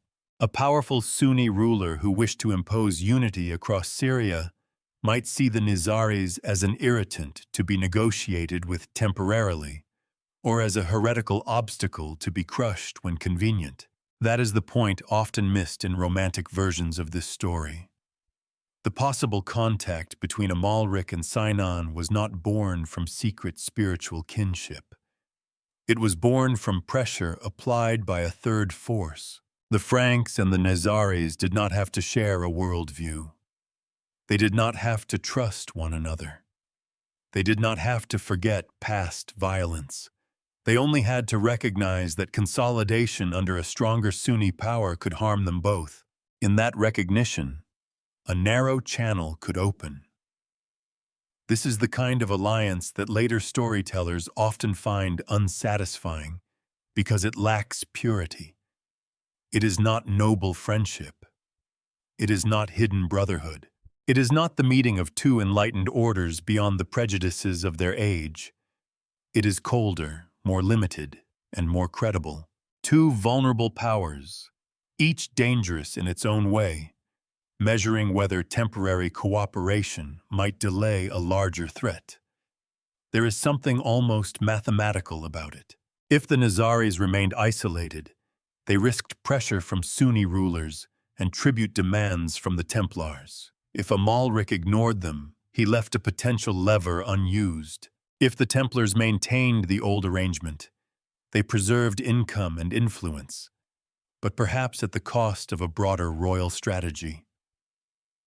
Every party was calculating from a different position on the same board. Saladin's rise made that board less forgiving. Later memory tends to turn Saladin into a character of destiny, as if everyone in the early 1170s already knew exactly what he would become. They did not. People in the moment rarely understand the full shape of the age they are living through, but they can feel pressure. They can notice patterns. They can see when old divisions are closing. Amalric did not need prophecy to understand that a stronger power linking Egypt and Syria would place Jerusalem in grave danger. Sinan did not need prophecy to understand that a consolidated Sunni authority could leave his mountain communities with fewer openings. The envoy's mission belongs to that sense of narrowing possibility. When a small political world starts to lose room, its rulers try strange doors. They speak to people they once condemned. They accept messengers they might once have dismissed. They test language that can be denied later if it fails. Diplomacy becomes exploratory, almost subterranean. It moves not because trust has appeared, but because fear has become disciplined enough to seek options. That may be the most important way to read Amalric's dangerous opening. It was not a sign that the Crusader king had suddenly become indifferent to religious boundaries. It was a sign that he understood boundaries did not defend themselves. The survival of Jerusalem required him to think beyond slogans. A feared Ismaili leader in the mountains could be a threat, but he could also be a counterweight. In a region tilting toward larger confrontation, even a limited counterweight mattered. Sinan's position was equally pragmatic. Cooperation with Amalric, if that is what he sought, would not have erased Nizari identity. It might have protected it. To deal with the Franks was risky, but so was remaining alone. A ruler surrounded by enemies does not ask whether every option is clean. He asks which option leaves his people alive next season. That is a hard truth, but it is a useful one. The Levant did not reward moral simplicity. It rewarded adaptation, not always nobly, not always successfully, but consistently. Those who could not adapt became dependent on miracle, reinforcement, or luck. Those who could adapt still faced ruin, but at least they had a hand on the wheel. The tragedy of the murdered envoy is that adaptation may have been stopped before it could be tested. Had the negotiations continued, they might have collapsed on their own. Amalric and Sinan may have discovered that their interests touched only briefly. The conversion language, if it was ever seriously raised, may have proved impossible. The Templars might still have resisted. Saladin's rise might have overtaken every local calculation. Nothing guarantees that the opening would have changed the fate of the Crusader states or saved the Nizaris from later dangers. But history is not made only by what succeeds. Failed possibilities reveal the anxieties of the people who feared them. The killing of the envoy suggests that somebody understood the stakes. A road was closed because the message traveling along it might have altered the balance between king, order, and mountain power at precisely the moment when the regional balance was already shifting. Saladin's shadow does not solve the mystery. It changes its scale. The question is no longer simply whether Templars hated assassins, or whether Amalric was bold, or whether Sinan was sincere. The deeper question is how a fragile political world reacts when a stronger future begins to form around it. Some rulers negotiate, some orders resist, some envoys ride with promises that are not yet solid enough to protect them, and sometimes, before the larger war arrives, the smaller betrayal comes first.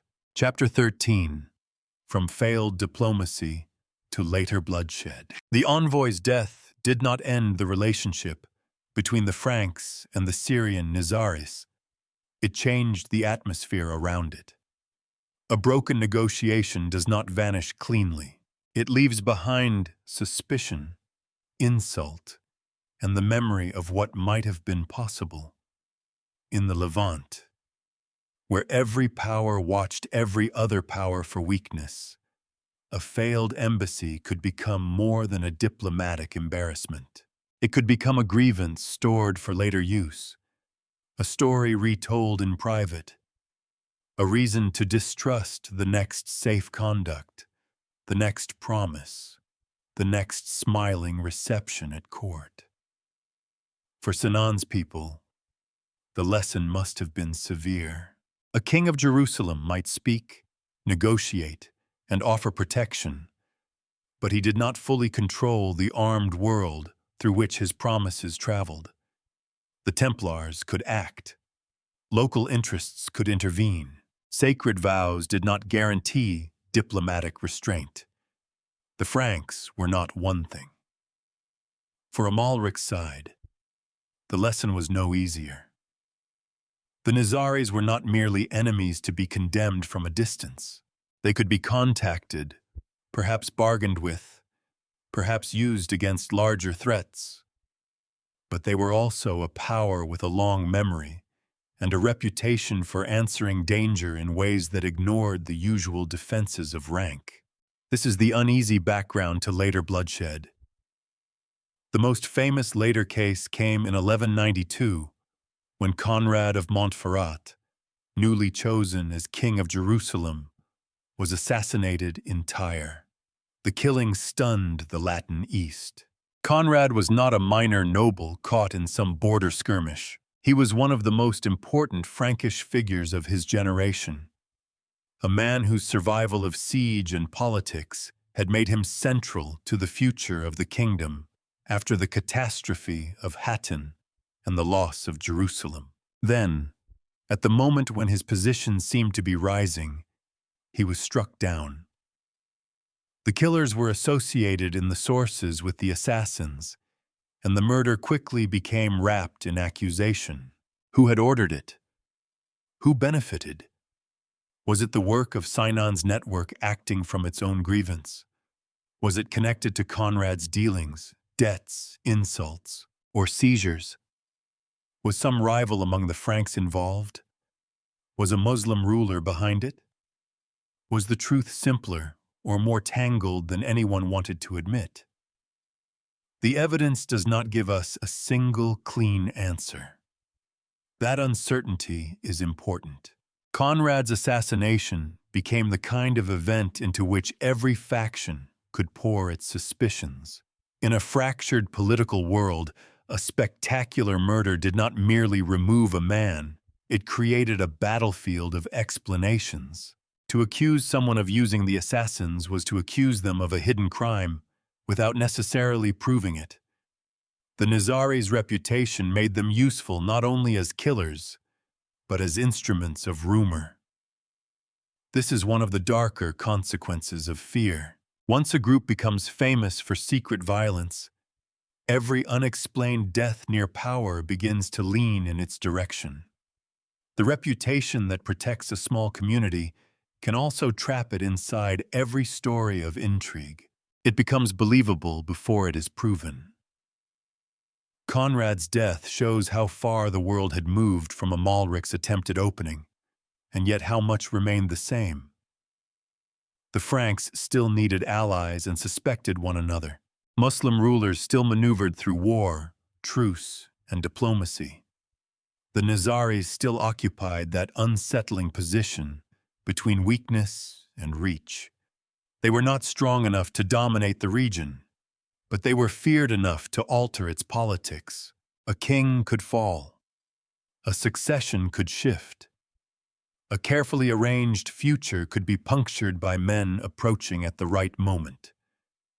But we should not turn every Nizari action into revenge for the murdered envoy.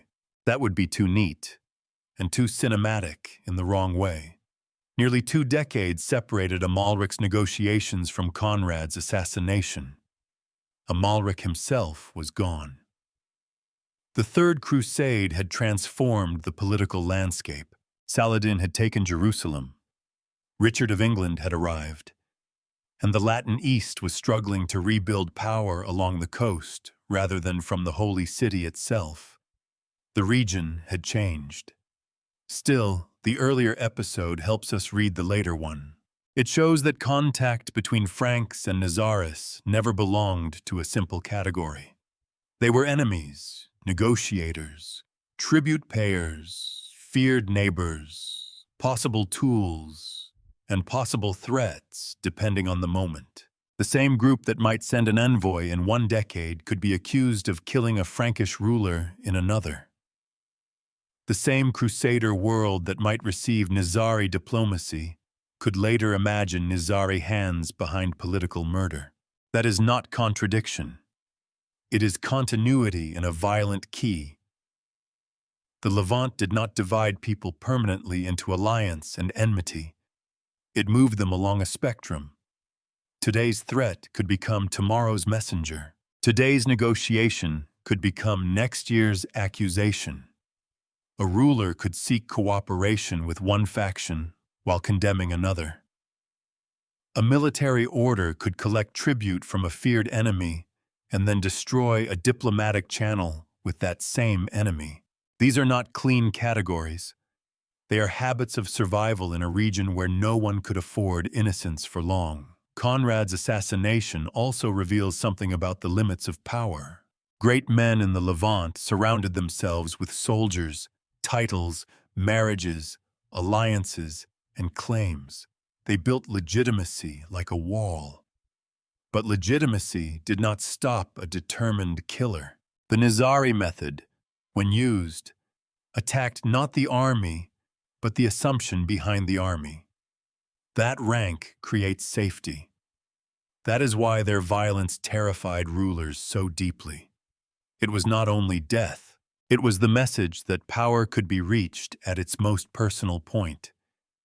And yet, even here, the myth must be kept in check. The assassins were not supernatural. They were not everywhere.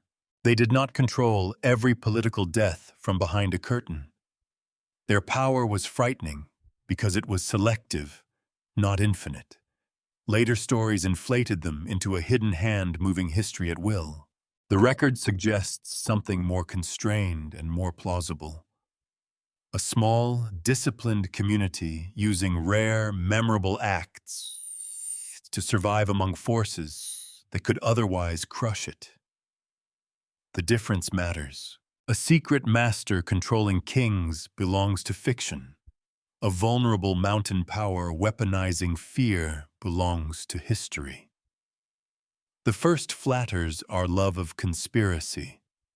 The second teaches us how political weakness can produce unconventional strength. After the envoy's murder, no stable hidden alliance emerged between the Templars and the Nizaris, or between the Nizaris and the Kingdom of Jerusalem. What emerged instead was a pattern of unstable contact. Payments, suspicion, occasional negotiation, sudden violence, and stories that grew sharper each time they were retold. The frontier did not become a brotherhood. It remained a frontier. And on that frontier, bloodshed rarely clarified anything. It often made the story harder to read. A corpse could prove hostility or hide a bargain. An assassination could be revenge, strategy, punishment, or someone else's plot wearing a familiar mask. The Nizari name could explain an event, or become the excuse that prevented anyone from looking further. That is why the murdered envoy and Conrad of Montferrat belong in the same long shadow, even if they are not pieces of one simple plan. Both show a world where diplomacy and violence were not opposites. They were neighboring tools.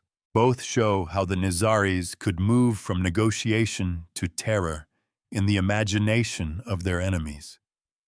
Both show how Frankish politics remained vulnerable not only to outside attack, but to internal rivalry, ambition, and fear. The road home did not lead to alliance. It led into a longer history of accusation, calculation, and blood, where the question was never only who struck the blow, but who needed the blow to mean something. Chapter 14. The Myth of the Eternal Secret War. The strangest thing about the Templars and the Assassins is not that they became legends. It is that the legends made them easier to recognize and harder to see. Modern imagination loves symmetry. It likes two hidden orders, moving through history like rival shadows. One Christian, one Eastern, one armored, one silent, one guarding sacred secrets, the other striking from the dark. It is a powerful image because it feels designed. Too designed, perhaps. Real history is rarely so tidy. The past usually arrives with loose ends, missing papers, dull motives, unpaid debts, and people doing dangerous things for reasons that would disappoint a novelist. The Templars and the Nizaris did occupy the same violent frontier. They did fear, pressure, negotiate with, and sometimes harm one another. There were tribute arrangements, diplomatic openings, accusations, and killings. That is enough to make the story gripping without adding an eternal secret war. But later fiction often wants more than politics. It wants destiny. So the local world of the Levant is stretched into something grander. The Templars ceased to be a military order with castles, privileges, discipline, money, and institutional anxieties. They become guardians of hidden knowledge, architects of invisible power, or villains in a conspiracy that somehow survives every change of century and geography. The Nizaris ceased to be a threatened Ismaili community maneuvering among stronger powers. They become a timeless brotherhood of perfect killers, moving wherever history requires a blade. Both transformations are dramatic. Both flatten the people involved. The medieval record helped create this problem, though not always intentionally. Chroniclers wrote from fear, loyalty, theology, politics, and rumor. They were not modern reporters. They did not separate fact, interpretation, insult, and moral lesson with the neat labels we might prefer.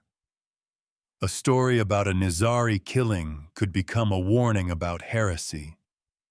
A story about Templar independence could become a warning about pride. A political event could be shaped into a moral example before the ink dried. Rumor traveled especially well in the medieval world because it filled gaps faster than investigation could. If a ruler was murdered in a way that seemed intimate and impossible, people needed an explanation. The assassins provided one. If the Templars acted with unusual independence, people wondered what lay behind their closed chapters and guarded wealth. Secrecy, even ordinary institutional secrecy, invites invention. The less outsiders know, the more confidently they imagine. Then came later layers. European writing about the Islamic East often developed a taste for the exotic, the sensual, and the sinister. The old tales of drugged killers and false paradises were repeated and embroidered because they satisfied expectations. They made the East appear dangerous in a way that was both frightening and entertaining. The Nizaris were no longer treated primarily as participants in a specific 12th century political struggle. They became characters in a Western dream of hidden Eastern despotism. The Templars, too, were remade by later anxieties. Their downfall in the early 14th century, with accusations, trials, and confessions extracted under pressure, gave future generations a rich field for speculation. Once an order has been destroyed under clouds of scandal, almost any mystery can be attached to it. Treasure, heresy, secret doctrine, forbidden rites, lost relics. The more uncertain the evidence, the more confident the legend becomes. That is a useful rule in the history of myth. Uncertainty does not weaken a good legend. It feeds it. The supposed eternal war between Templars and assassins grows from this soil. It takes scattered contacts and conflicts and gives them a hidden master plot. It treats pragmatic frontier dealings as clues to ancient rivalry. Tribute becomes secret control. Diplomacy becomes coded alliance. Ambush becomes ritualized war. A murdered envoy becomes not a casualty of fragile politics, but proof of some vast underground struggle. The trouble is that this version removes the very thing that makes the real story meaningful. The real Templars did not need to be supernatural conspirators to matter. Their independence was already politically explosive. Their wealth, discipline, castles, and privileges gave them the ability to shape royal policy, guard roads, pressure enemies, and resist kings. That is power enough. The real Syrian Nizaris did not need false gardens and magical obedience to frighten rulers. Their survival strategy was already extraordinary. A small community, surrounded by stronger enemies, learned to use reputation, diplomacy, fortresses, and selective violence to make itself impossible to dismiss. That is also power enough. The myth of eternal secret war makes the past larger, but also less intelligent. It turns strategy into destiny and politics into costume. It lets us avoid the harder questions. Why would holy warriors protect a tribute stream? Why would a Christian king negotiate with a feared Ismaili leader? Why would a vulnerable Muslim minority speak with the Franks? Why would an order sworn to service sabotage its own king's safe conduct? Those questions are more disturbing than any fantasy because they do not depend on hidden magic.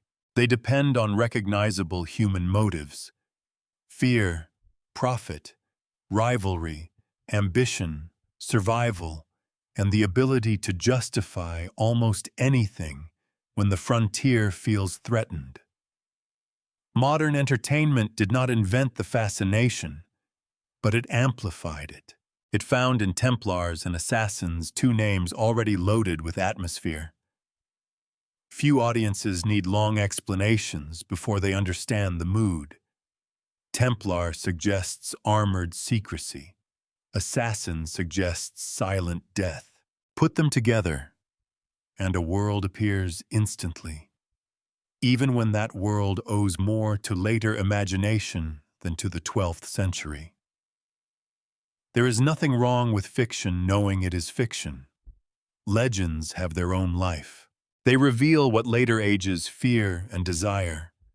But trouble begins when the legend walks backward and replaces the people who actually lived. The Syrian Nizaris were not symbols waiting for modern stories. They were a community under pressure. The Templars were not merely masks for conspiracy. They were a hard, disciplined institution embedded in the defense and politics of the Latin East.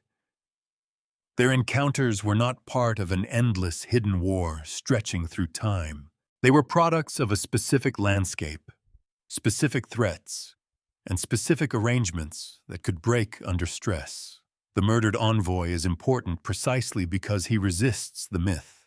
He does not show us two ancient orders locked in perfect opposition. He shows us a messier truth: negotiation between enemies, conflict inside alliances, money beneath ideals, and violence used to stop diplomacy before it changed the balance of power. That is not less dramatic than legend. It is more unsettling because it feels possible. The eternal secret war is a beautiful machine. Every piece fits. Every action has hidden meaning. Every century becomes part of one design. History is not a machine like that. History is a road where a messenger can ride under protection and still be killed before reaching home. It is a king whose promise cannot command every sword. It is a mountain leader trying to survive among giants. It is an order guarding the frontier and guarding its own interests at the same time. The legend gives us shadows that last forever. The record gives us something darker: men making choices, then leaving later centuries to mistake those choices for destiny. Chapter 15. The truth behind the hidden alliance. So what was hidden here? Not a brotherhood, not a centuries-old pact between white-mantled knights and mountain emissaries, not a secret doctrine shared across faiths, not a carefully preserved alliance moving beneath the surface of crusade, jihad, court politics, and assassination. The evidence will not carry that weight. What it can carry is something smaller, sharper, and more historically believable: contact, negotiation, tribute, mutual pressure, and a brief possibility of pragmatic cooperation between people who did not need to like one another in order to find one another useful. That distinction matters because the word alliance can deceive us. It sounds firm. It suggests signed terms, shared aims, repeated coordination, and a future both sides expected to defend. But the world around Amalric and Sinon was not kind to firm arrangements. It produced openings, not certainties. It produced cautious approaches, not necessarily trust. A messenger might carry a proposal across a dangerous road, but that did not mean a durable partnership already existed behind him. The stronger conclusion is more limited. The Syrian Nizaris and the Latin kingdom were aware of one another as political actors. The Nizaris appear to have paid tribute to the Templars, or at least were remembered as doing so. Amalric received representatives from Sinan's side. The negotiations were serious enough, in the surviving account, for the killing of the envoy to become a scandal. The Templars, if William of Tyre's narrative is broadly trusted, had reason to fear that the king's diplomacy might damage their own interests. That is not nothing. In fact, it is more revealing than the myth. A secret brotherhood is easy to imagine because it does not require us to understand the region. It floats above the map. But a fragile political possibility forces us to look directly at the machinery of the Levant. Tribute, royal authority, military orders, vulnerable minorities, Sunni consolidation, contested roads, and the price of protection. It asks us not to believe in hidden masters, but to examine visible pressures. The likely truth is that Amalric and Sinon found a narrow overlap of interests. Amalric needed ways to weaken or divide the larger Muslim powers threatening his kingdom. Sinan needed space to preserve Nizari autonomy among enemies stronger than his own communities. Both could look toward the rise of Sunni power in Syria and see danger. Both could see that a limited understanding might be useful. Neither side had to surrender its identity for that calculation to make sense. This was not idealism. It was not tolerance in the modern sense. It was not a sudden discovery that faith no longer mattered. It was the realism of people living too close to disaster. The Templars, meanwhile, may have seen the same opening as a threat. If the Nizaris reached terms with Amalric, the order's tribute relationship could be weakened. Its control over a dangerous frontier arrangement could be challenged. Its ability to define the Nizaris as a managed enemy might be reduced, and perhaps, just as importantly, the king's authority would expand into a space where the temple had grown used to acting with unusual freedom. That gives the murder its political meaning. The envoy's death did not destroy a fully formed alliance. It destroyed the conditions under which one might have been tested. It prevented ambiguity from becoming policy. It stopped a conversation before its true shape had to be revealed. And because the conversation was stopped, later centuries inherited a mystery instead of a treaty. That is why the story remains so easy to enlarge. Nothing exposes the imagination like an unfinished negotiation. Had Amalric and Sinon concluded clear terms, historians could argue over the clauses. Had the proposal openly failed, the episode might have faded into the ordinary dust of diplomacy. But a murdered envoy leaves behind a more suggestive silence. What exactly did he carry? What would Sinan have accepted? What did Amalric believe he had gained? What did the Templars fear enough to risk royal fury? The answers are partial. That partialness is not a weakness of the story. It is the story. The truth behind the so-called hidden alliance is not that later legend invented everything from nothing. It did not. There was enough real contact to inspire memory. There were enough political stakes to make the account credible in its broad outline. There was enough Templar-Nizari entanglement through tribute and pressure to make simple enemy categories useless. But the legend took a fragile moment and hardened it into a secret structure. It turned a possible arrangement into an ancient design. It turned local politics into timeless conspiracy. It took men reacting to immediate dangers and imagined them as servants of a hidden plan.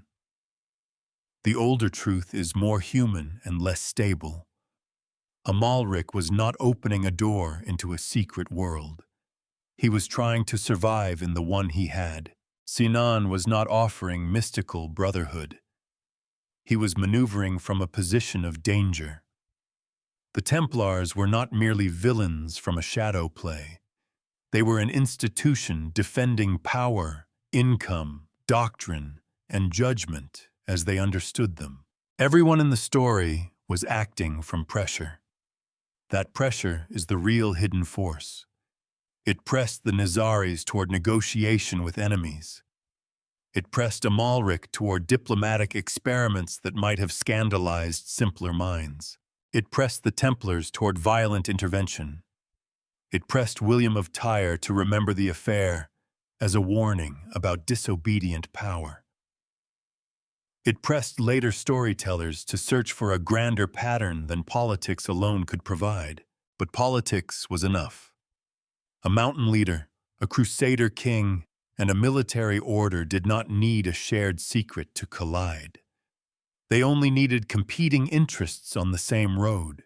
So when we ask whether there was an alliance, the most honest answer is this: there was probably an opening. There may have been a proposed understanding. There may have been terms that sounded, to Latin ears, like submission or even conversion. There was certainly enough contact for the episode to matter, but there is no solid evidence for a long-term hidden partnership between the Templars and the Nizaris, and no reason to imagine a stable underground brotherhood binding them across the decades. The alliance, if we use the word at all, was not a structure. It was a possibility. And possibilities are fragile things. They depend on timing, trust, language, roads, and the restraint of people who may profit from their failure. In this case, restraint failed. The envoy died. Amalric's opening collapsed. Sinan's calculation was interrupted. The Templars preserved, at least for the moment, the harsher logic of the frontier. The truth, then, is not that the legend is completely false. It is that the legend points in the wrong direction. The secret was never a hidden friendship between Templars and assassins. The secret was that the Levant made such contact possible at all. Chapter 16. What the Levant reveals in the dark. In the end, the murdered envoy tells us less about a secret alliance than about the world that made such an alliance imaginable. That world was not clean. It did not obey the categories later centuries preferred. The Crusader Levant was a place where belief mattered fiercely, but belief did not remove hunger, ambition, fear, money, or geography. A Christian king could negotiate with a feared Ismaili leader. A Muslim minority could seek room through contact with the Franks. A military order sworn to sacred service could act from profit, suspicion, and institutional self-defense. None of this means faith was false. It means human beings carried faith into politics, and politics changed the way faith moved. That is the deeper lesson of the road home. The envoy rode under royal protection, but royal protection was not enough. Amalric's word could open a diplomatic path, but it could not command every armed interest that stood along it. Sinan could send a representative into the kingdom of Jerusalem, but he could not guarantee that the kingdom was one kingdom in practice. The Templars could defend Christendom and still defend themselves. The old legends prefer a simpler shape. They give us eternal enemies, hidden masters, ancient codes, and wars fought in silence beneath ordinary history. But the real story is more troubling because it does not need fantasy. It only needs institutions with something to lose, rulers with too few options, and a frontier where every promise had to pass through someone else's zone of control. The hidden alliance was likely never more than a fragile political possibility. There was contact, there was negotiation, there were tribute arrangements and overlapping interests. There may even have been language bold enough for Latin writers to hear conversion or submission inside it. But there is no solid reason to imagine a lasting brotherhood between Templars and assassins. No secret structure binding them beyond the reach of ordinary power. What existed was thinner, and because it was thinner, it was easier to break. A messenger can carry a possibility, but he cannot make it real by himself. For that, he needs time. He needs return journeys.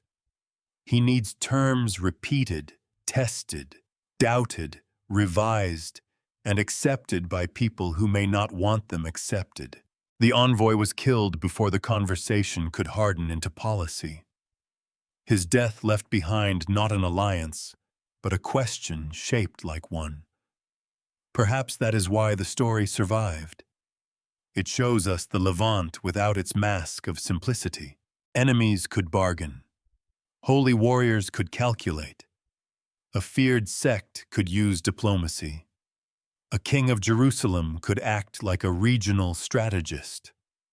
A military order could become powerful enough to challenge the policy of the crown it served, and survival could blur every line drawn by faith. The envoy's body disappears from the record almost as soon as it appears. We do not know his final thoughts.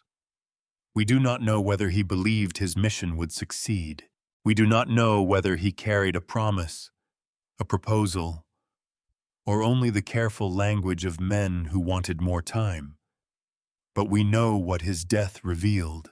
It revealed that the road between Jerusalem and the mountains was not merely a road through hostile territory. It was a road through competing authorities, private interests, sacred claims, and unfinished futures. It was the place where diplomacy and betrayal could ride so close together that one might overtake the other before sunset. That is the true secret in the dark. Not that Templars and assassins were secretly the same, not that they served one hidden design, but that the people of the Levant lived in a world where even the fiercest enemies sometimes had reason to speak, and even the holiest warriors sometimes had reason to silence them. The murdered envoy never reached safety, but the question he carried did.